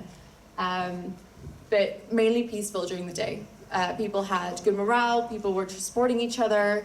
There was almost a sense of unity in a lot of cities. And obviously there was issues, perhaps, with like people taking things too far, or tensions with the police, but it was only really at night time when the violence that we maybe saw in the media, if you were aware of it, happening, was kind of shot or videoed. So as dusk came, people are tired, people are exhausted, they're riled up, and this was definitely like a factor that played into, as you can see in the bottom right hand corner here, the more extreme forms of protest. Another thing to take into account was it was like the peak of the COVID situation in Colombia. They were really struggling to keep numbers down. They kept escalating no matter what was kind of implemented. So those who speak Spanish, please excuse my butchering. But the toque de queda, is that okay? Can I have a nod? I got a thumbs up, which was like a curfew essentially. So this was to make sure that people were home at a certain time, and this was also kind of cracked down or like implemented even further during the protests as an attempt to keep people indoors. But obviously you're fighting for your rights, you're fighting for like your future, so a curfew is not going to keep you from protesting. So people would go outside, and in response you had the police coming, you also had the riot police, and this broke out into violence. So Leo will go further into this. He has amazing photographs, but there was shooting, there was use of tear gas, street brawls, you name it, there was everything going on. So can we have the next slide, please? Yeah, so first, before we continue into like the forms of protest, I want to look at who was protesting, because that's essential. Guys, it's also okay, like just leave it. As established, we have the working class, we have indigenous groups, and this was again part of what made Cali such a hotspot for violence and for the protests continuing for as long as they were, because there's many indigenous groups in the Cauca region, which is where Cali lies, who were getting involved, who were in cases working as mediators between like the protesters and the government, but also standing up for their rights. They were there in the city to talk about the issues they were facing, about the murders of their leaders, about the environmental issues they have, and also the taking away of the land and the pressure they still face from forces like in the agricultural sector. We have students. Thomas mentioned that many students are unable to complete their education the way we experience it. They have to do it for maybe 4 years, 5 years if they're unlucky, because of things like strikes, because of lack of supplies, because of instability. And Colombian students have said, like, this is enough, like, we deserve better, we need a better future. Farmers, again, just being left behind by any reforms introduced by the government. The unemployed, which again was rising due to COVID-19, businesses just couldn't support anybody anymore, and this created an even like bigger informal sector. And then I also put like minority groups at the bottom of the protesting list, and you can see like a group of trans women who were not only coming in support of their country, but they were also talking about trans issues and issues within the LGBTQIA+ community, which are usually not discussed in Colombia. It's very conservative for the majority. And this was an occasion for them, like students, like indigenous people, to come out into the streets and to start a discussion, to start a movement. And I think, again, that was spurred on by this feeling of unity, that everybody, no matter where you came from, could come there and protest together for a better future. And then I put against with a question mark in brackets the protesters, because it is important to mention that not all police were fighting protesters, not all the riot police were causing bodily harm, and the political system is trying to help people. It's just perhaps misguided or not as informed as it should be, but these in general are kind of the against group, to simplify things. The next slide. So you may ask, like, was it successful? Like, what did these protests bring? Like, the whole country's on lockdown. There's no fresh food coming into cities. There's no fuel. People are starting to lose momentum. Well, in May, I believe, the tax reform that had sparked the protests was scrapped. So we can say this was a success. But by that point, people didn't care about the tax reform anymore. They were so passionate about making their country a better place, about standing up for their rights, about trying to improve their communities and make it better for their children for generations to come. So success, perhaps, because the tax reform was scrapped, but actually they were focusing on bigger goals now.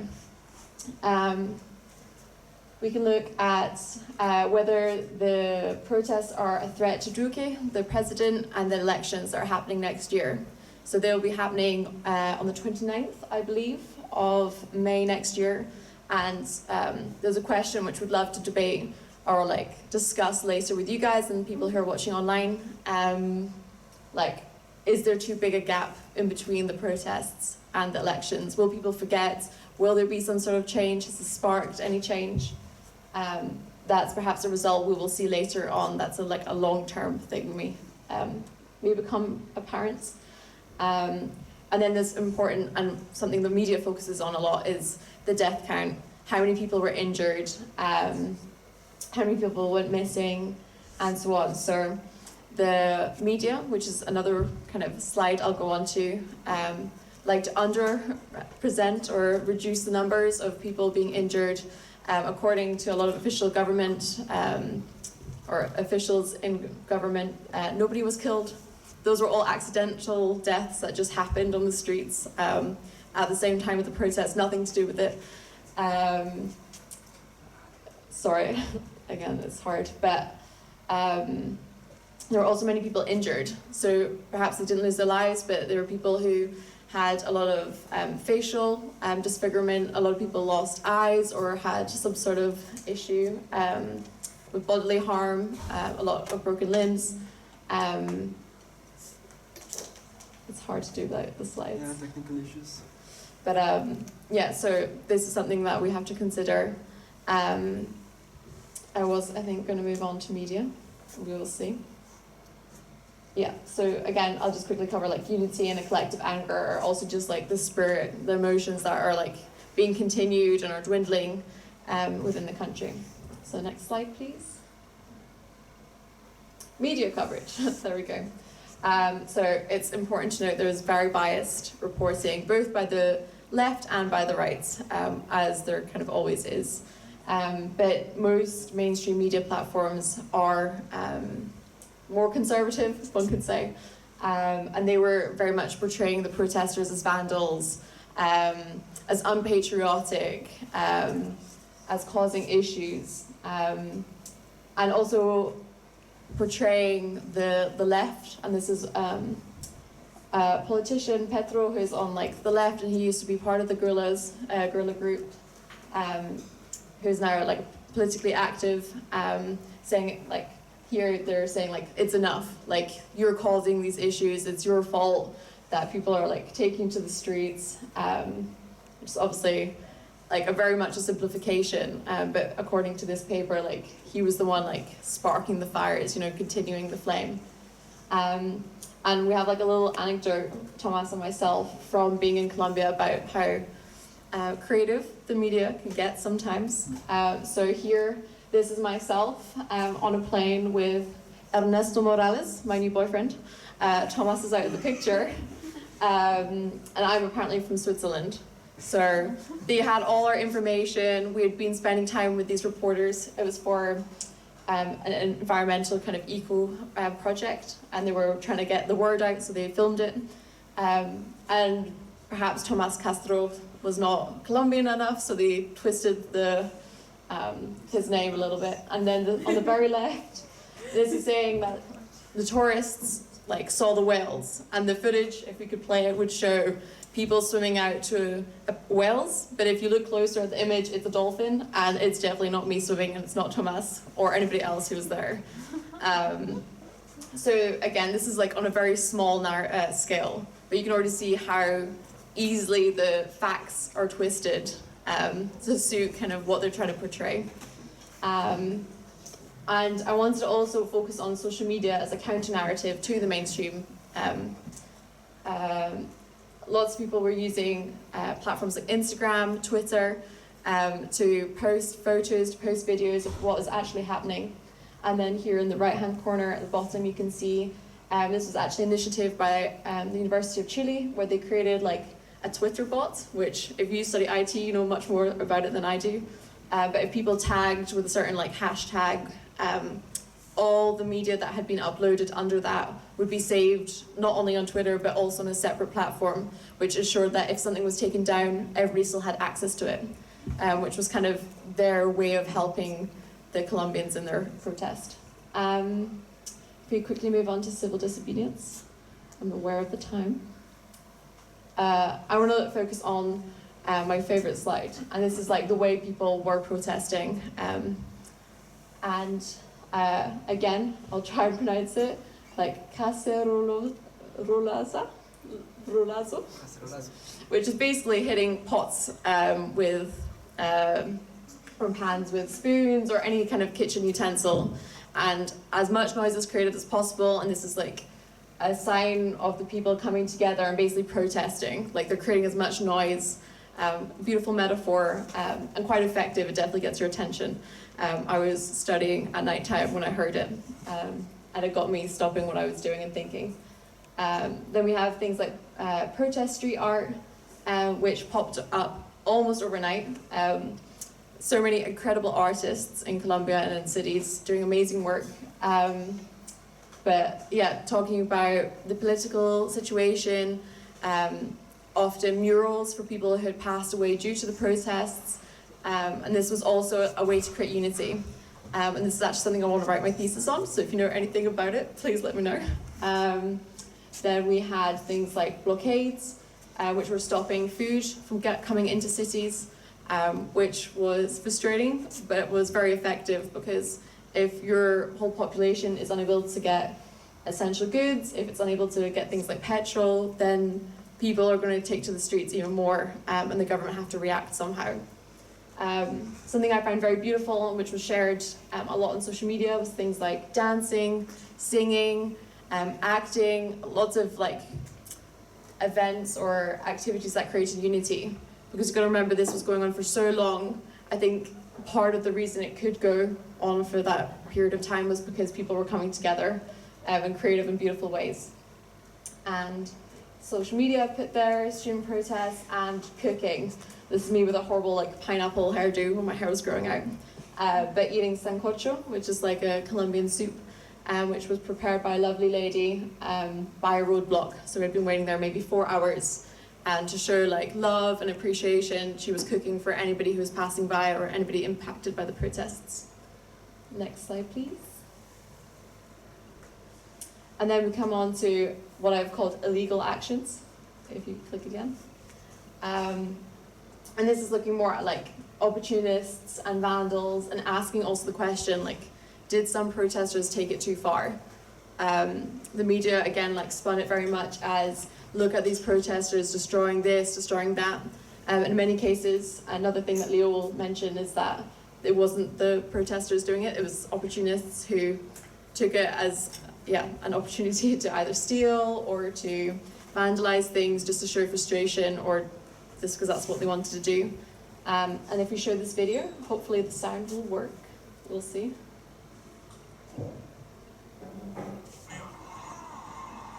Okay, so it's super quiet, but you can see what's going on, hopefully.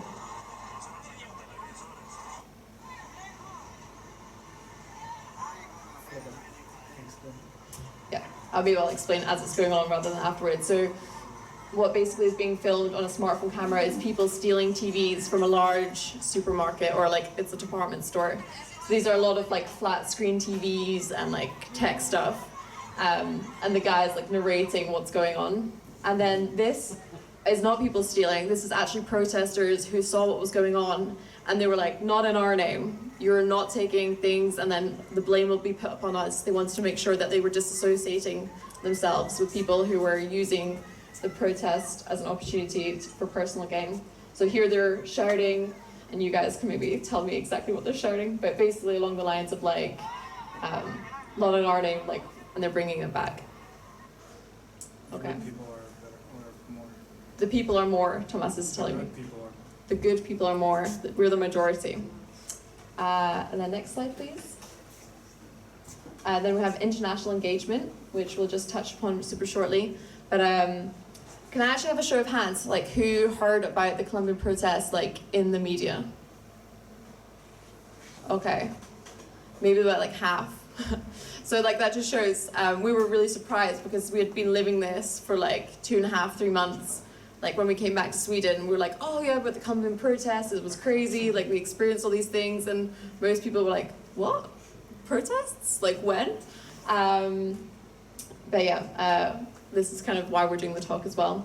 But some people were aware of the situation in Colombia, and a lot of Colombian expats who were living around the world kind of gathered some momentum in different countries. So there was an event, or a few events in Malmö, which you can see in the top right-hand corner, where a mural was painted, Colombian food was made, and this is actually a friend of a friend. I'm pointing towards the first friend at the back, who like organized this. I think that was a very beautiful event, and I got to see some of that on social media. In Berlin, they had marches, Seattle, and this is in London, but actually a collaboration between Colombian people and Israeli people who went from the Colombian embassy to the Israeli one, to show unity between the two countries. And even in Myanmar, people were posting photos of themselves with captions like "Solidarity with Colombia." We're fighting the same same issues, like we're together, we're united, even though we're so far apart. And then there was obviously coverage by human rights organizations. I included Amnesty because everybody knows them. And they were the ones giving numbers on the actual like death toll and the actual injured, etc. So if we go on to the next slide, and my final one before we have fika, and I'll allow you to like, I don't know, come down a little bit from all the information, is like what comes next. So a reform was actually passed on the 8th of September, not too long ago. And this was handed in at 5 p.m. the day prior on the 7th. And it has been criticised, again, a lot on social media, but has largely been unnoticed by most people, especially internationally, because people have kind of lost their energy. They don't have any energy left. And although this is a softer version of the previous reform, it can also be criticised because another reform will be needed in the future to still address the underlying issues, which again always is like there's a plaster solution and nothing really gets solved. And yeah, looking again forward to the elections on the 29th of May next year, like what will happen? How will this impact? And as I said earlier, I'd love to have discussion with people later on to see if anybody has a strong opinion on the matter. But I think we'll have maybe like an 8 to 9 minute fika break. I don't know how much time we have, Lucy. 10 minute fika break, just so you can stretch your legs, and we'll try and fix this. But thank you so much for listening.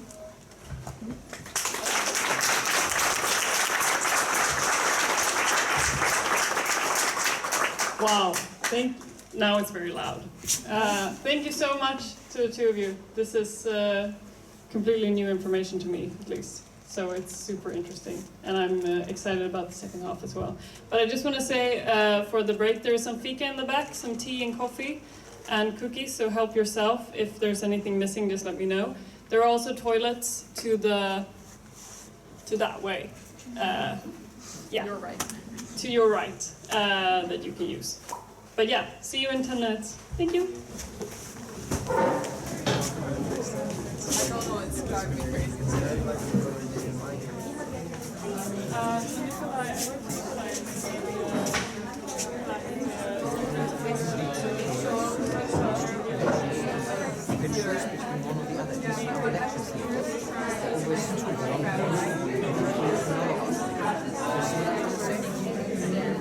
There are two levels, two systems.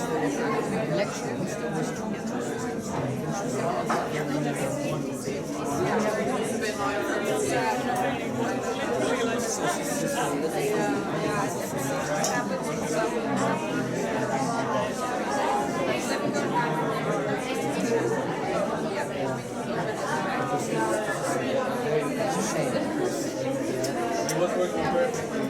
And maybe you keep an eye on the fika. So interesting. Very well.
start to find their seats again, we're gonna resume the lecture. Yay!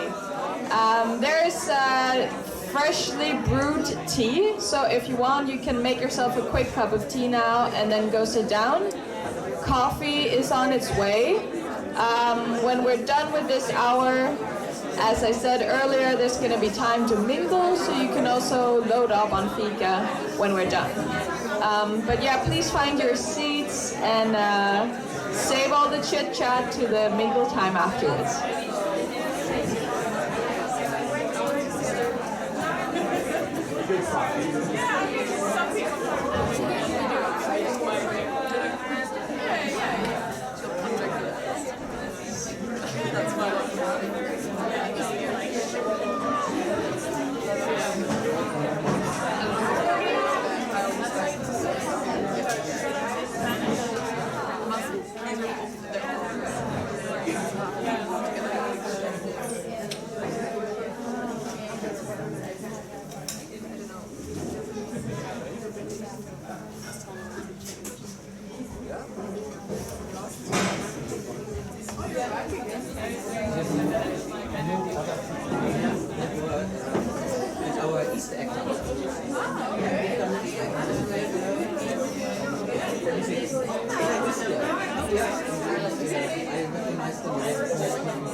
So, hello.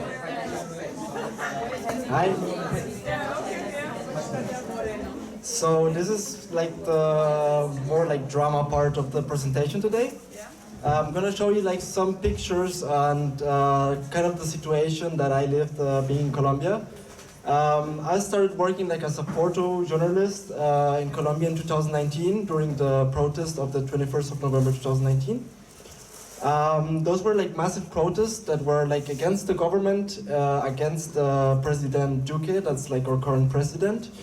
And after that day like of protest, there was like a group of students from the public university that told me like, okay, you have a camera, you know how to take pictures, and there's like this big topic that nobody ever reports about.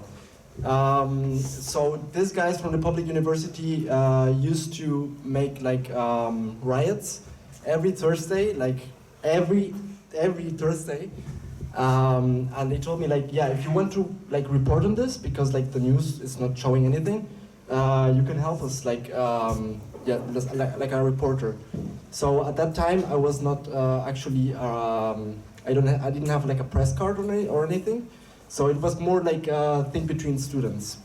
Then when the pandemic started, I started like taking pictures, but yeah, more like in a professional way because I started working with a media site and on a media site that was like showing the situation of the protests like in the whole country in Colombia.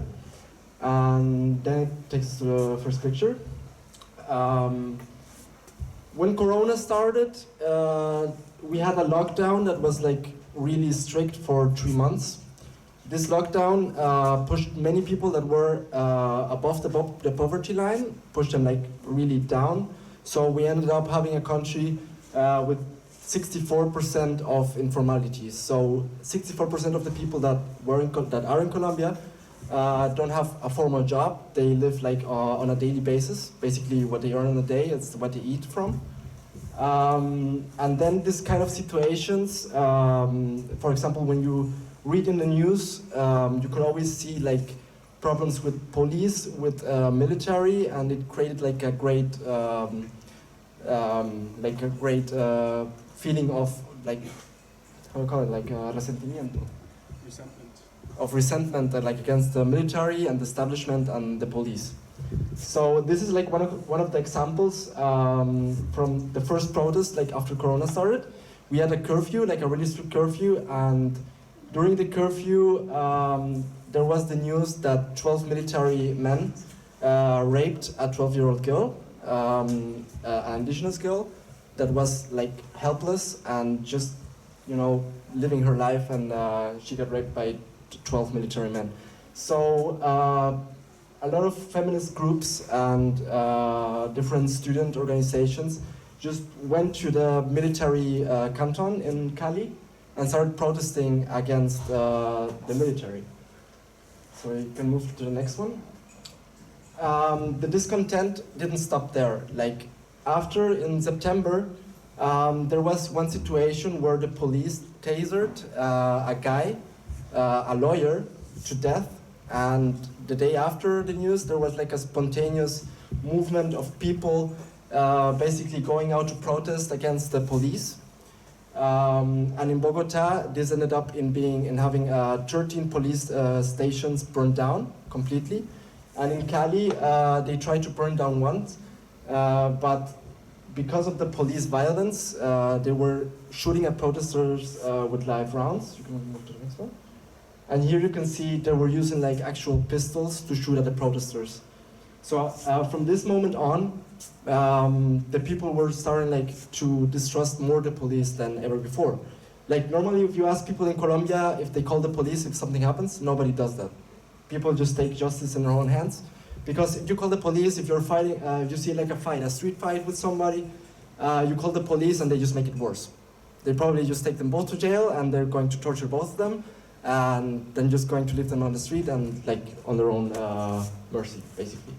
So during the protest, like during this specific day, you could see like the people were mad at the police because the police, they don't like do anything that they're supposed to do. They just violate human rights. When you really need them, they don't appear. Or you can call them, like if you have like you got dropped or whatever, you can call them, but they will never appear. So you just really have to be lucky if the police actually help you. Or you have to be like really powerful and have a lot of money for the police actually to do something good or useful. So after those protests, we as journalists, we always go with our bikes to the protests because like there's no public transport because they close like every street. We don't have any taxi drivers that want to go to the protest because they are scared that their cars are going to get burned or that people are going to destroy their taxis or whatever. So we as journalists, we have to go with our bikes. So this is, for example, one of the examples that they are trying to censor us for doing our media coverage. This is like 5 policemen destroying my bike, basically after one of the protests. And they try to like target journalists that are like showing the reality that's happening on the streets, because like they got like the media, the traditional media they have the support of the traditional media. So always when you see like the news and you watch on the TV what's happening on the streets, you always see like, yeah, those vandals, those terrorists are destroying the city. You know, the police are trying to do everything they can, whatever. But on the other side, like when you are inside of the protest, you see like the ones that are actually doing the violence are not the people, but the police. And most of the peaceful protests, they start to escalate because of the way the police tries to like control them. In Colombia, the police is not a civil force like here in Europe. It's a military force. Because of the conflict that we have had in the last 60 years, the police is part of the Ministry of Defense. So they are trained and they work as a military force to counteract terrorism and to counteract guerrillas. So any act of basically protests or whatever people do on the streets is considered for them terrorism. So no matter if the protests are peaceful, they will always go with the mindset that those guys that are protesting there are terrorists. So they just start shooting tear gas, even if the protesters are peaceful. If people are making music and just having like a concert, they just come there, shoot tear gas at everybody, and just try to like disperse. We can move to the next one. This is what I was talking about in the public university during November, like after the protests of September, things kind of calmed down. But like for the first time during Corona, the students took back the public university. So what we were seeing like before Corona, like every Thursday, people fighting the police in the public university, like before they had like no popular support because they were seeing as just guys that want to cause trouble and fight the police for no reason whatsoever. But after Corona, they were seen as heroes by the people. Just because they were the ones defending actually the peaceful protests from the police, basically. Come on to the next one. And the discontent like against the police, like most of the people from the public university have at least one friend that knows somebody, or most of the people know somebody that has died or has lost an eye or has been shot by the police, even though they are not doing anything. Because there are a lot of cases where students that are not part of this kind of situations, for example, musicians that are on a protest, they get caught and they pass them through as they were one of these guys. So the police can just charge them with terrorism, get them in jail, even though they have nothing to do with it. So the discontent even grows even bigger when the students see that colleagues from them are getting caught by the police with no reason whatsoever. Actually, one of the situations I had in 2019, when I was working with a group of journalists with the photographers from the public university, two of the guys I was working with were caught by the police. They had no process, there was no legal process whatsoever, they just took them. And 2 days after, the girl, they left them both free on the streets, and the girl was raped by the police, and the guy was almost beaten to death. So that's why always people are scared also to do this kind of journalism. Because in Colombia, we say if you study journalism, either you sell yourself to the traditional media to show whatever shit they want to show, or you do real journalism and you get killed, or you get caught by the police, or they just create a false positive, a judicial false positive, which means that they create a folder with a lot of stuff you supposedly do or you supposedly did, but are not really true. Like, for example, terrorism, or that you burn down a bus even though you're just a journalist.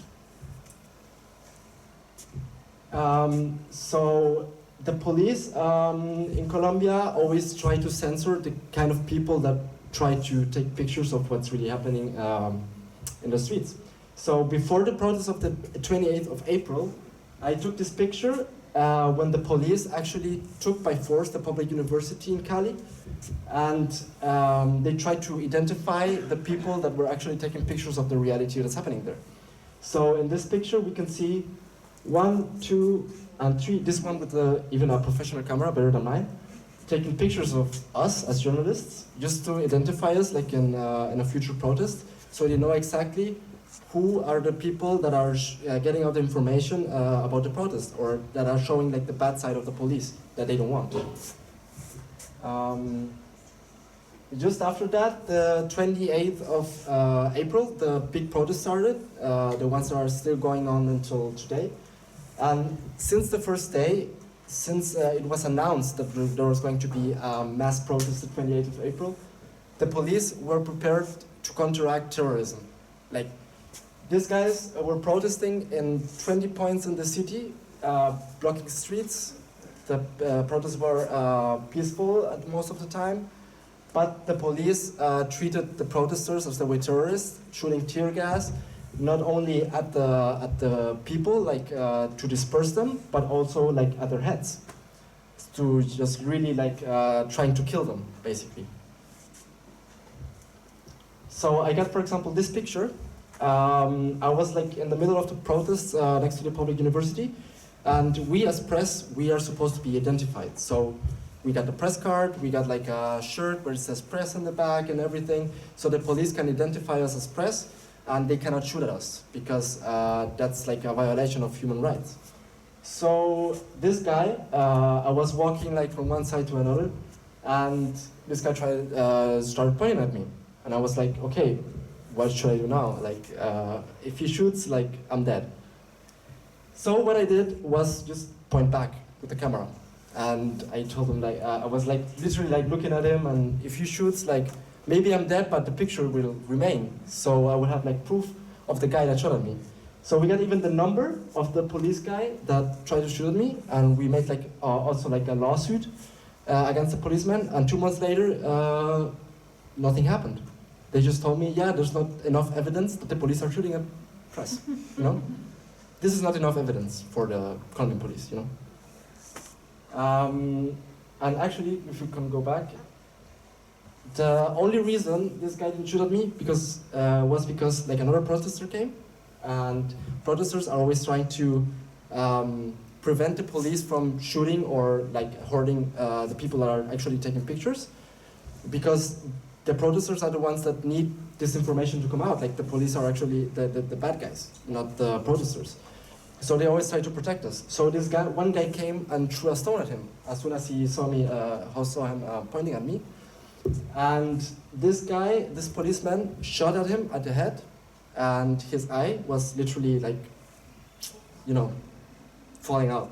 And I have no idea if the guy survived or not, but he basically saved my life. And this shows basically how the police are, they cannot shoot at people's heads. It's illegal. They can shoot at the people's body, and they can shoot 45 degrees up. And they are just not respecting that. They're trying to shoot at people's head just to kill them, basically.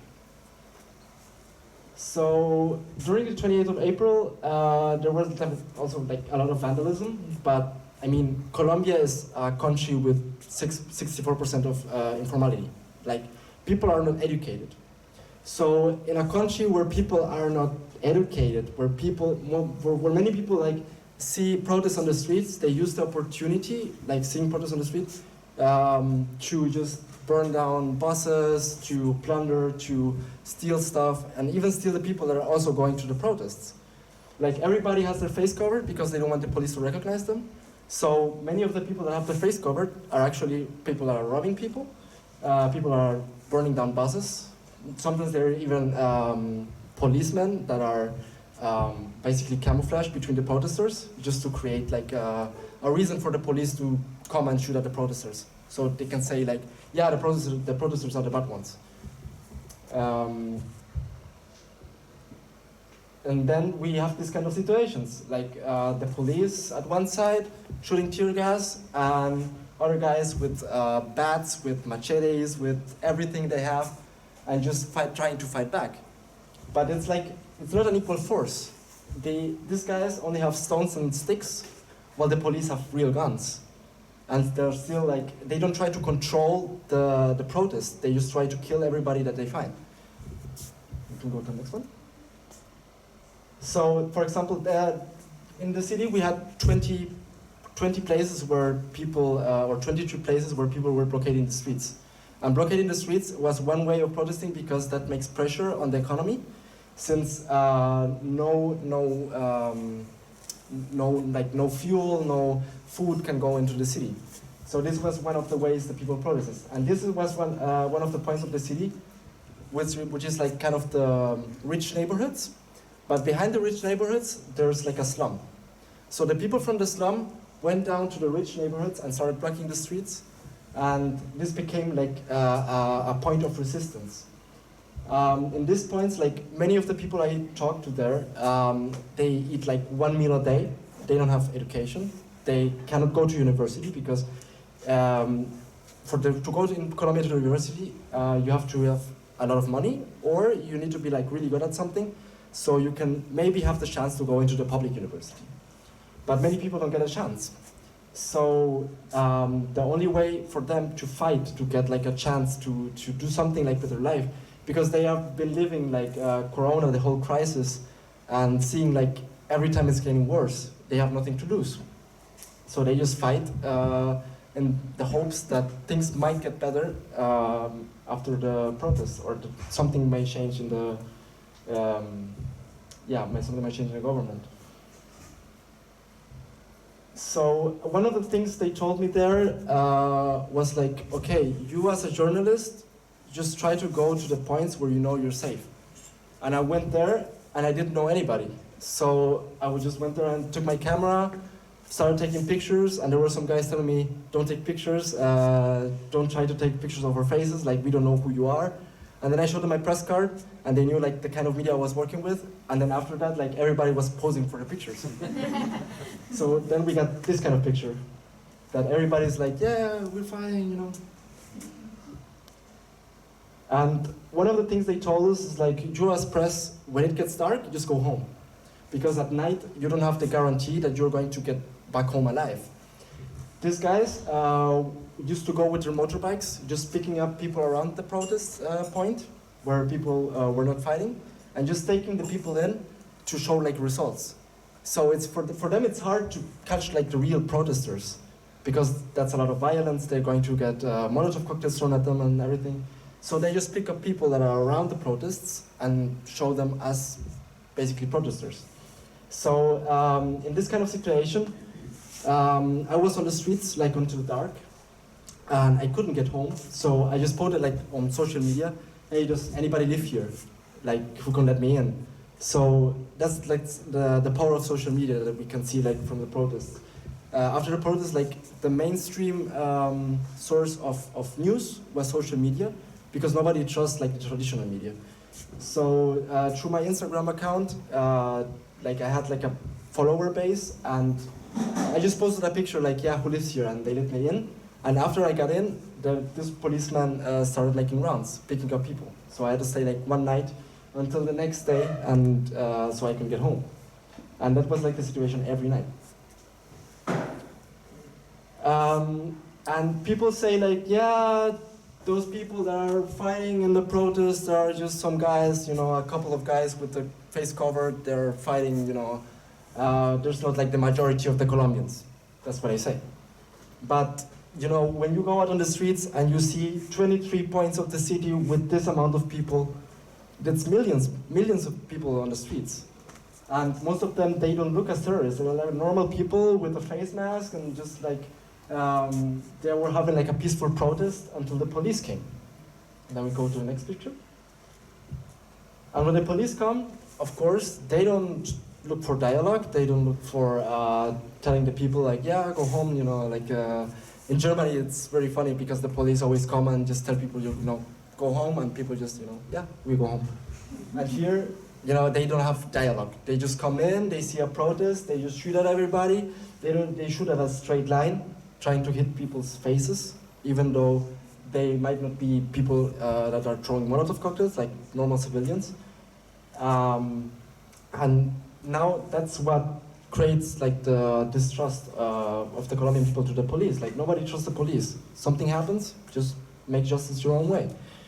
Because if you call the police, this is the kind of things that happen. So yeah, if you have like questions of any of the pictures of the situations, I'll be glad to answer, or I don't know.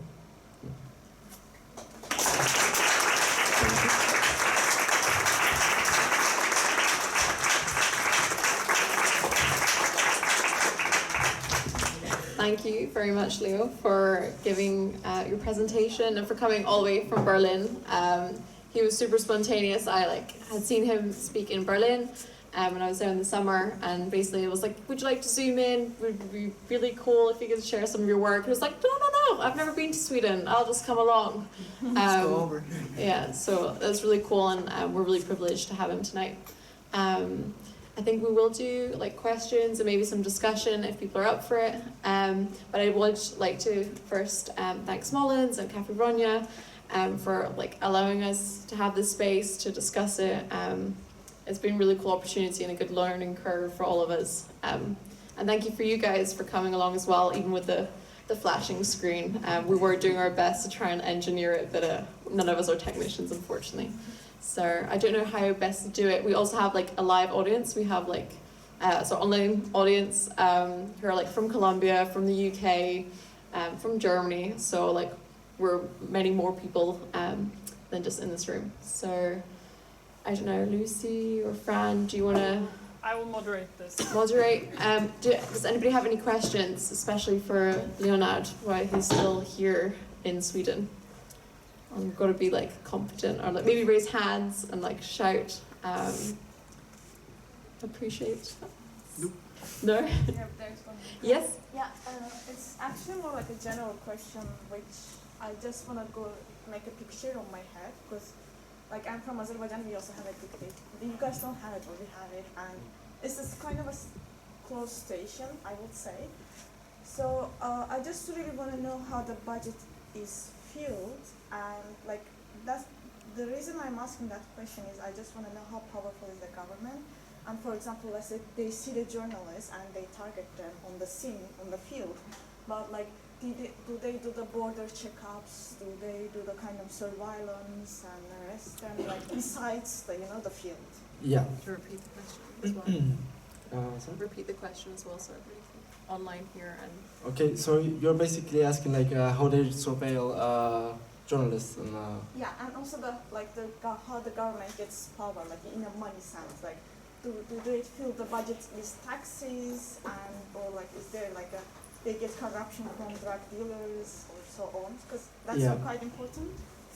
Well, the thing is, the protests actually started because of a tax reform, because the government is supposedly, bankrupt, they don't have any money. So they wanted to raise the taxes for the poor. And most of the money goes to police, military, and so on, to fight terrorism, narco-trafficking, and so on.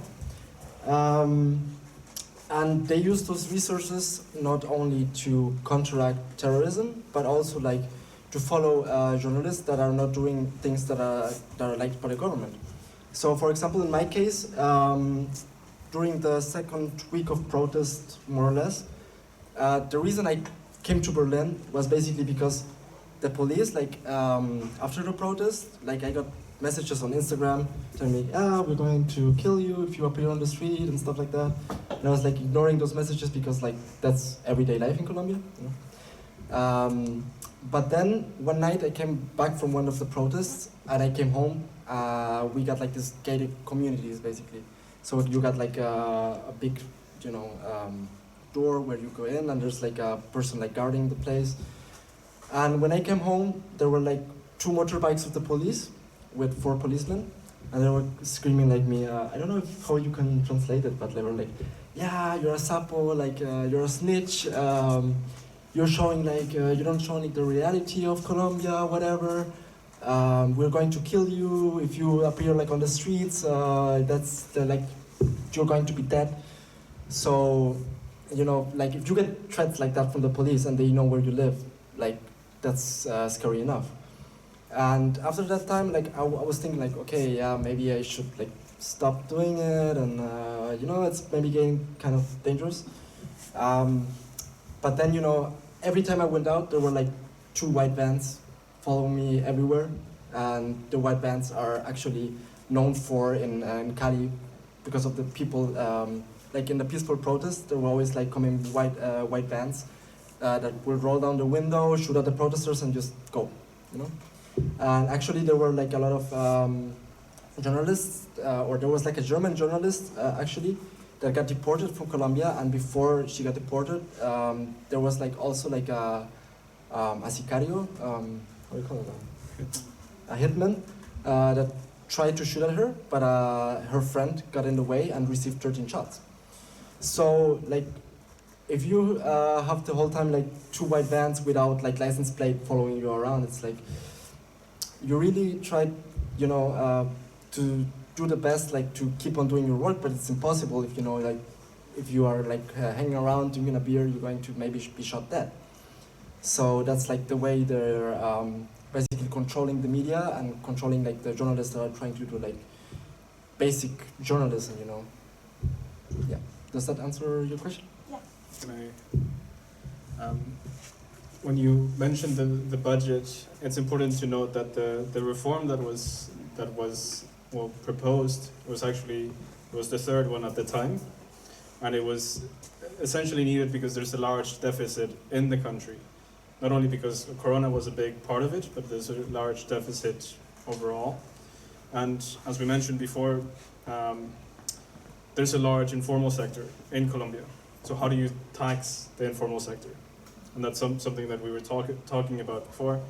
You can't tax it easily. So the way that the government firstly tried to tax it was basically implementing a higher tax for the essential goods. So foods like eggs, milk, bread. So all of this, and that was initially in the initial reforms, and this was completely hated.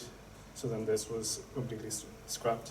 So Another thing to point is that you mentioned that the government has to show results. So it's essential for the Colombian government to show results in way of basically grabbing the people responsible for arson or for all of this. They have to show results. So results are always quite biased. It's hard to put, but you know it's seen in the spray of glyphosate. You know, they have to show, okay, we completely eradicated this number of hectares of land. It's quantifiable. But if you implement an agrarian reform, something that's been needed for decades now, you can't really quantify it in that way. And which is, you know, something that could, you know, support for the rural sector is something that Colombia needs, but it can really show quantifiable results. That it's sort of like an old way of doing things, and it's Misusing the statistics. yeah, you have to show, you know, through the media that you're doing something, but this way of doing something is quite old-fashioned, I would say. I want to add something. Another problem, like with the budget, the government just spends money on useless stuff. Like 2 weeks ago, there was like a huge scandal. The president spent like 2 million euros on buying coins to give people like as a gift, like at parties. Or the other day, they bought like brand new tanks for the SMAT, for the special force of the police. Or they bought new uniforms. They said they're going to reform the police because the police is being too violent. And the only thing they did is they got the number out, like the number to identify the policeman, and put like a little tiny QR code, you know? So you can like go next to the policeman, scan it, and you know, hope you don't get killed. So the government keeps spending money in useless stuff that nobody needs, but for the essential stuff, like for the people, they just don't spend anything. Because that's like the oligarchy, you know?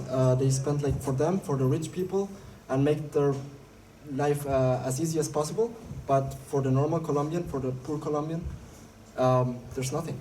There's just, you know, misery. Yeah. There is a question from the live stream. Yeah. Why do you think the protests were not more widely reported in international media? I think it's more of, you know, how do you call it, like, for the, how do you call it, like, tratados de libre comercio? Free trade agreements. Because of the free trade agreements. One of the, like, there's like free trade between the European Union and the United States with Colombia. And one of the terms of those free trade agreements is that there are no human rights violations in the country that they're making trades with. So if the international media starts showing, yeah, there's like human rights violations, everything, there's going to be like no avocados here, you know, no banana from Colombia, no coffee. I mean, it's all because of money. So if they like kind of like suppress it, like put it under the table, it's like, yeah, nothing is happening in Colombia. Just don't worry about it. That's like old, you know? Those protests are not like actual. You want to add something? Yeah. Also would I'd like to add that it's important to note that the sort of the global media is usually affected or usually shown, like when things happen in third world nations, they have to be large. So killings in protests are usually, you know, it's usually maybe one dead one day, two dead the next day, and they can't report every single day one dead in Colombia. So it has to be something big. So smaller cases, which are also very important, are largely ignored. And also, I mean, something that was noted in a book that I've been reading is that, you know, there's been a lot of killings that I mentioned. Social leaders have been killed, but those are people that are killed maybe one week, then maybe 3 the next week. But it's not something large. Whereas, you know, in the period of the drug trafficking, there was a period where they placed bombs big cities like in Bogota, and these were, you know, the ones that were would appear in the big media because they would, you know, they would basically get more views. So it's important to know this difference. You know, you can't basically show daily deaths, although important. Yeah. Yes, I was wondering if you can suggest, any of you, any political solution to this, any democratic solution. So it's not necessarily Don't buy cocaine. No, but for real, like the cocaine, like in Colombia, we have like the whole stigma with cocaine and everything. But cocaine is like the backbone of the Colombian economy.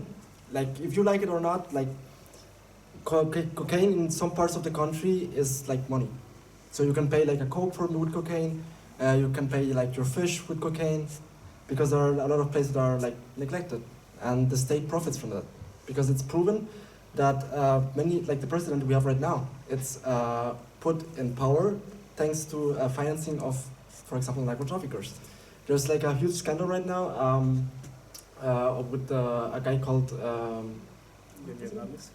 Ñeñe Hernandez, that's like a drug trafficker, and there are pictures actually of the president, like, you know, here, Ñeñe, you know, like big butts, and.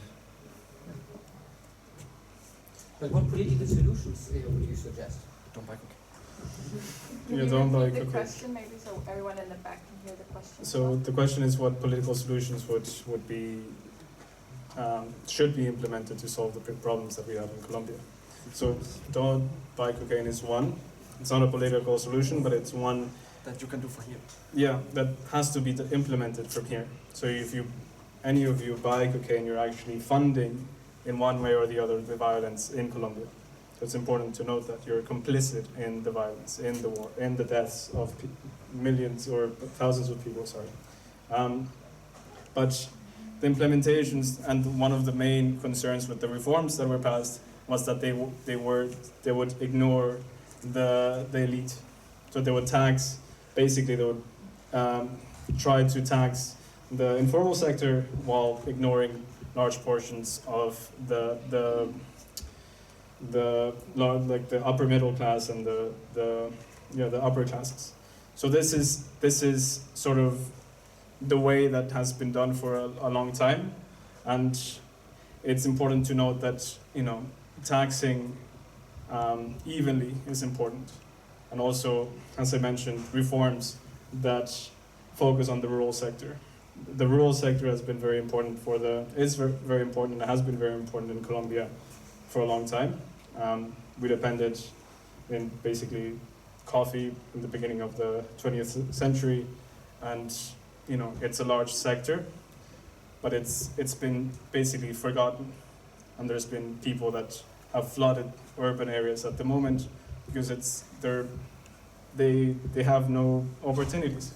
So we have to really change that and look at the sectors of the economy that have been forgotten. How to implement this is another question, but it's looking at sort of being more sort of encompassing the whole population, or not, you know, ignoring them is not the solution, which has been done for a long time.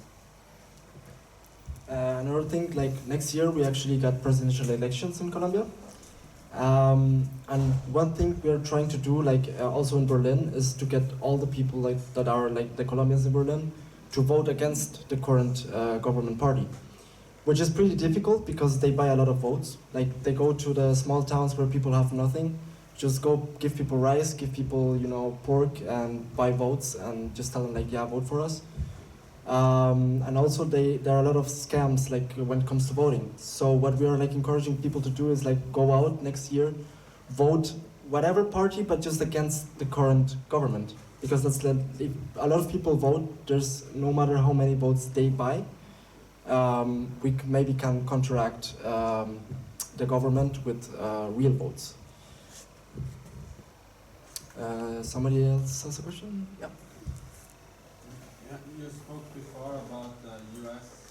Military aid, and I was wondering how the U.S. is portrayed by the people in Colombia? It's more like an aggressor or as a savior? Depends who you ask.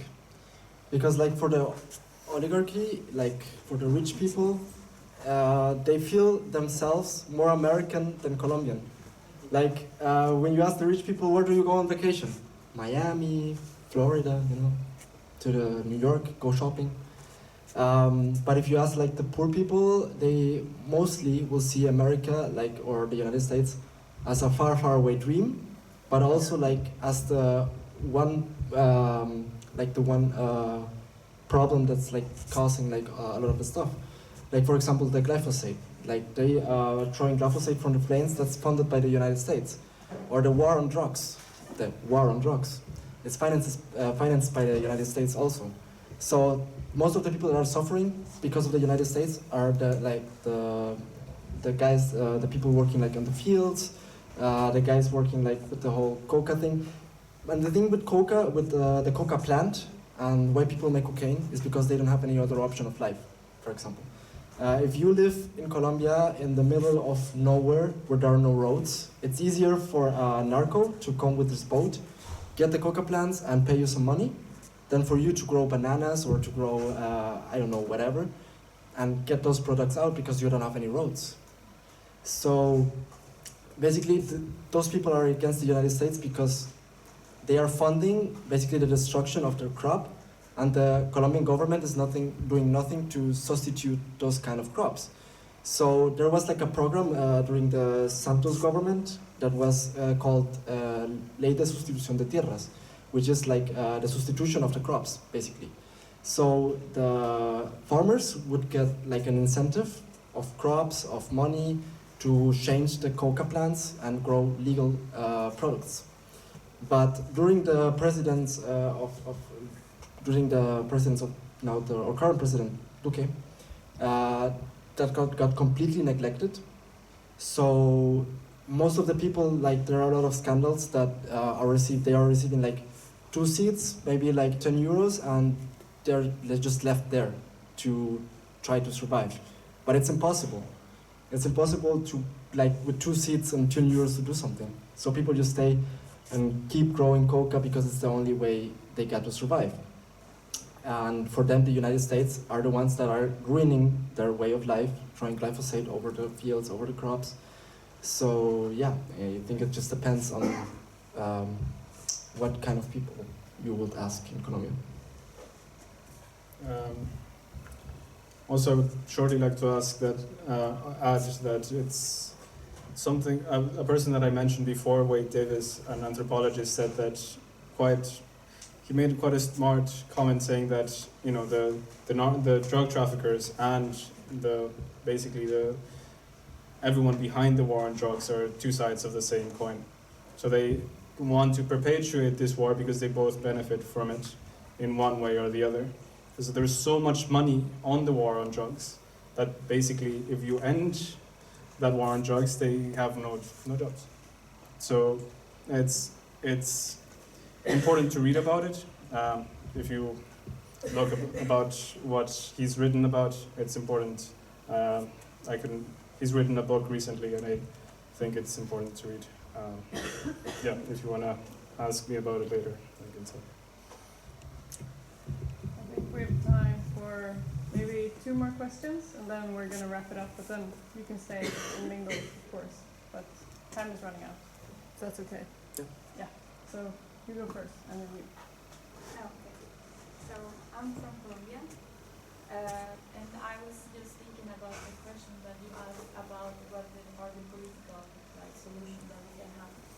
And I would say that it's really important that we acknowledge that there is a problem, because in Colombia we have like literally civil war, and it looks like a democracy, but it's not a democracy. And I think the first step would be to acknowledge the whole people that the people that are dead and the whole problem that we have, because nobody in Colombia is acknowledging that, and that's the first step to a solution.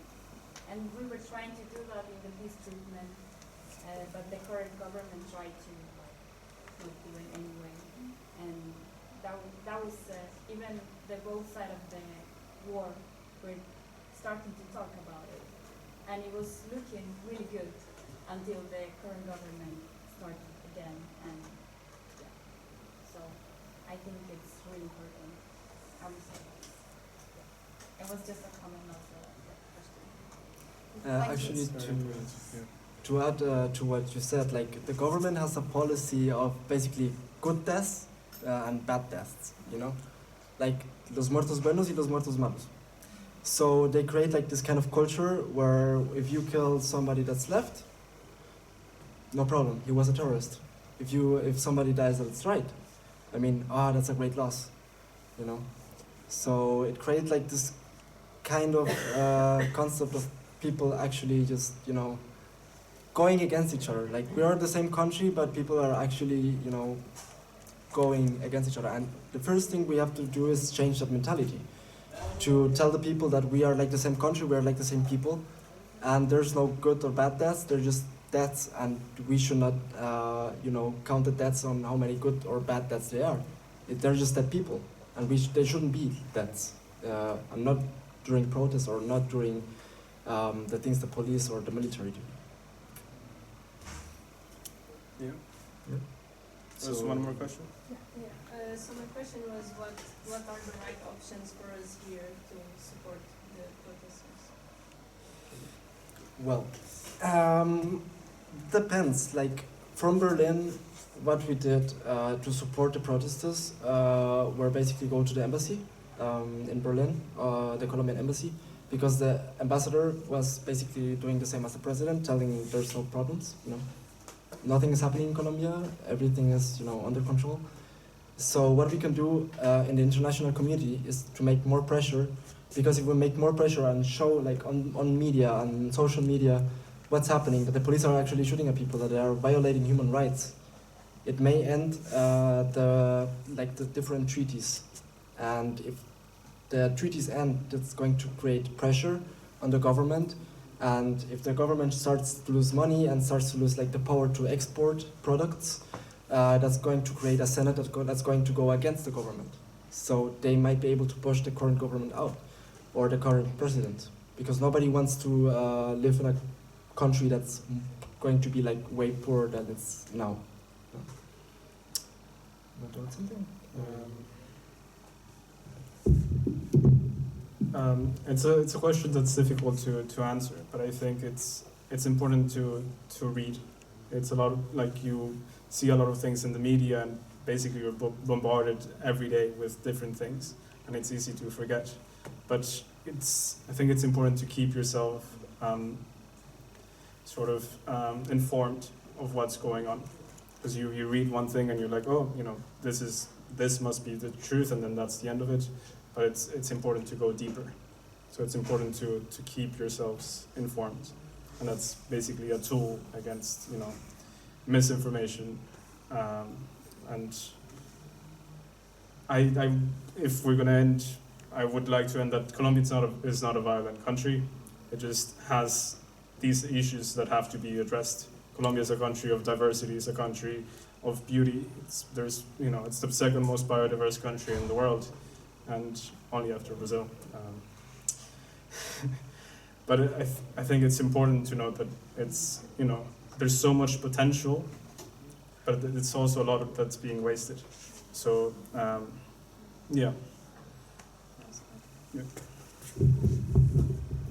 I think it's actually really nice that you ended on that, because I'm here as like the outsider trying to like do my part and like learn as much as possible, but the mic was meant more for these guys. But I think just from what you've learned now, like talking about it with like flatmates, with your family, friends, because I'm sure they're in the same situation where they knew very little or nothing at all. And there will also be things like Kickstarters and like fundraisers for different groups or for different people, I'm sure, online. I mentioned many of like the minority groups, and I'm sure if you like do a quick Google, you'll find something where you can support them financially or through forwarding their pages in any way means possible. I think that's already like a great contribution, because most of the people are either looking for like legal aid and can't afford it, or need some new opportunities, or they're just trying to continue the movement, but everything at the end of the day needs to be financed somehow. I know there's a question at the back, but I think you said we don't have time, right? I think maybe we can You can wrap it come up to us afterwards if you just to still have a respect question. everyone's time. Perfect. So thank you again, and that's a wrap, I think.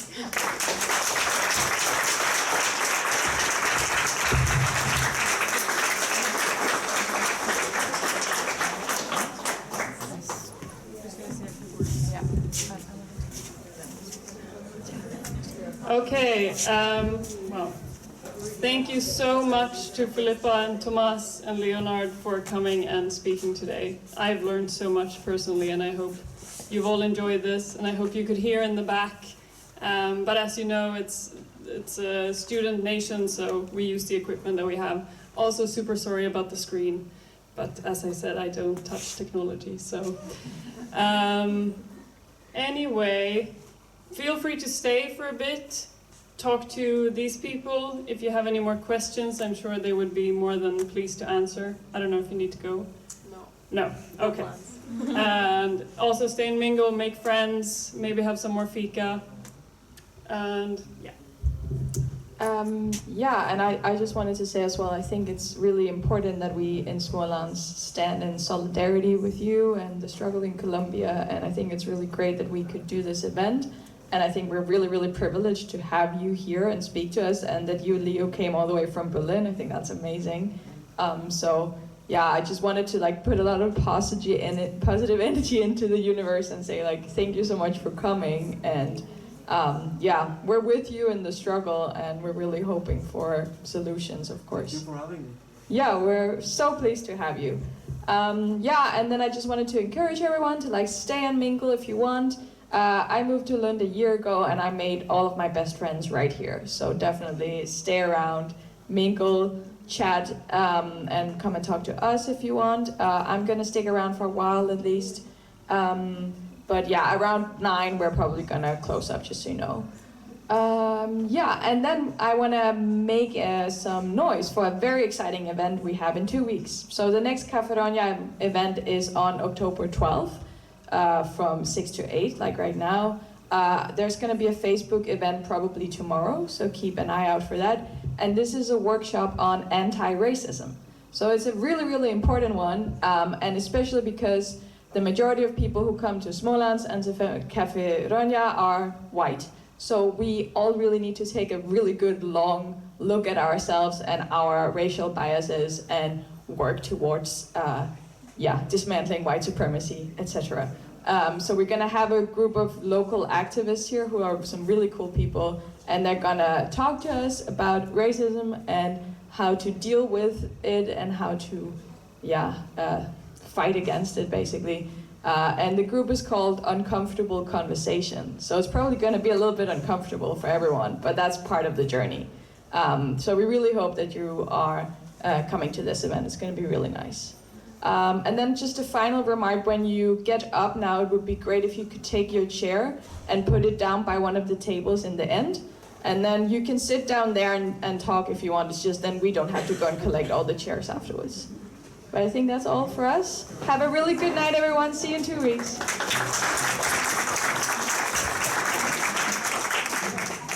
Great, thanks.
I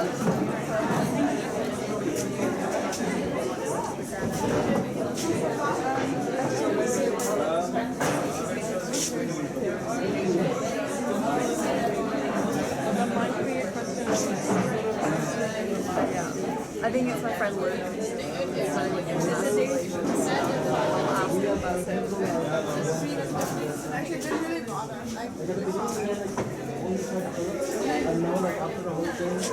It's so great. I'm so excited. When I talked to Christina about this, she was like, yeah, that's what Ronya used to do. Like back in the days, we used to have so many. Yes, I'll try to. Yeah, it's much nicer.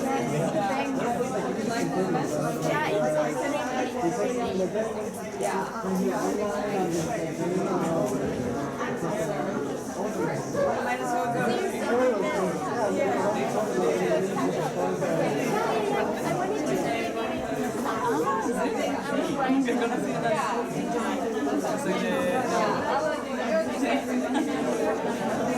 Sorry, I just had a quick question. To sign up as members, would we be able to do it now, or should we come line up? I think I can't see anyone who's right now. So come by during the office hours. Do you know when they are? It's 2 to 5, right? Sounds about right. I think there's a note on the door. It's just like the door. Ah, okay. Yeah. Okay, then we'll do that. But that's great. Thank you. Yes, we'll do it. Are you guys gonna go to the tomorrow? Yeah, I'm trying to convince my very tired partner to go with me. Let's see. It feels like it, but yeah, it sounds like it's gonna be a lot of fun. Yeah. So otherwise, this one's gonna DJ and another club in October. When is this? The 30th of October. It's a queer club. Here also. Here also. I will be doing some less. I used to do this a lot since Smålands, but now it's been ended. So please come. I will definitely come. Yeah. Awesome. Finally, someone that plays good music. Otherwise, it's always techno and alternative things, and I don't get it. I'm gonna play Robin. Oh my God, yes. I don't know. I will survive. Love it, love it. Looking forward to it. Okay, great. Well, we'll see you around then. Yeah, you will. Yes. Thanks for coming. Thanks for coming. Yes, thank you for hosting.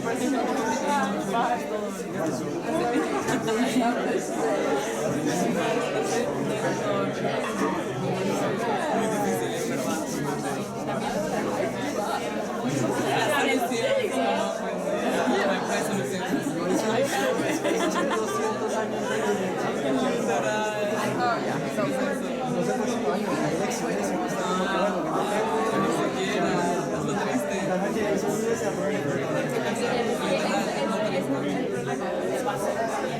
No sabemos exactamente qué ganó Francia Márquez, mañana se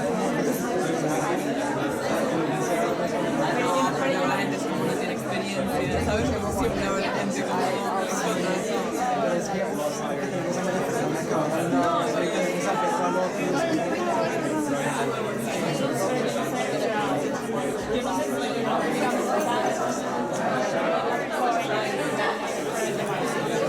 Yo no creo, o sea, yo no me parece que simbólicamente es muy chévere que yo voy a hablar con ella, pero figure out some stuff about like we still have that one gap. But I'm gonna try and write to them now that they want to just regarding the queer one, I ended up having like a personal discussion with friends about polyamory. Like they were sharing with me some thoughts about it, and then I was like, oh, so I talked to Lucy about making an event and that's what we do. So I was like, yeah, okay. Connect the two of you, make this happen. So I think we just need to get in touch with friends, and they already know that we're taking this, so that you can, yeah, and they were pretty exactly, that's what we're talking about, yeah, so and they were also like, when I saw them on this class,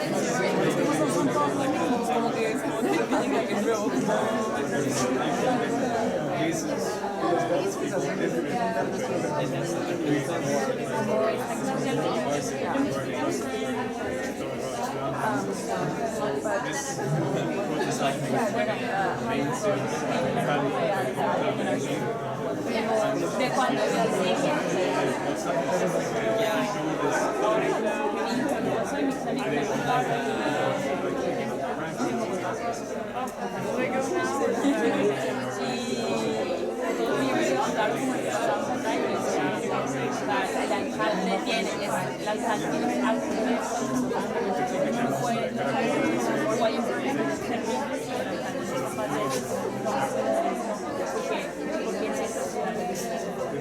El problema es que los verdes, por ejemplo, el Cali, como no están marcando. Y el manzano, es como ni derecha ni izquierda, ni las fronteras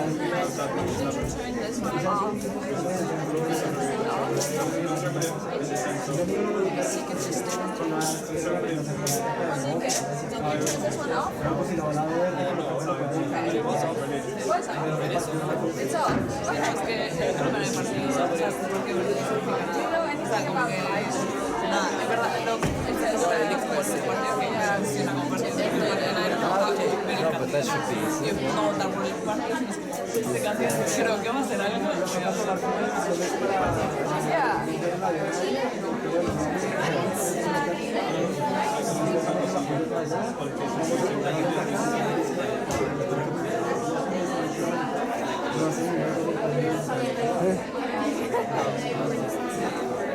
But what if we turn off the camera? But we can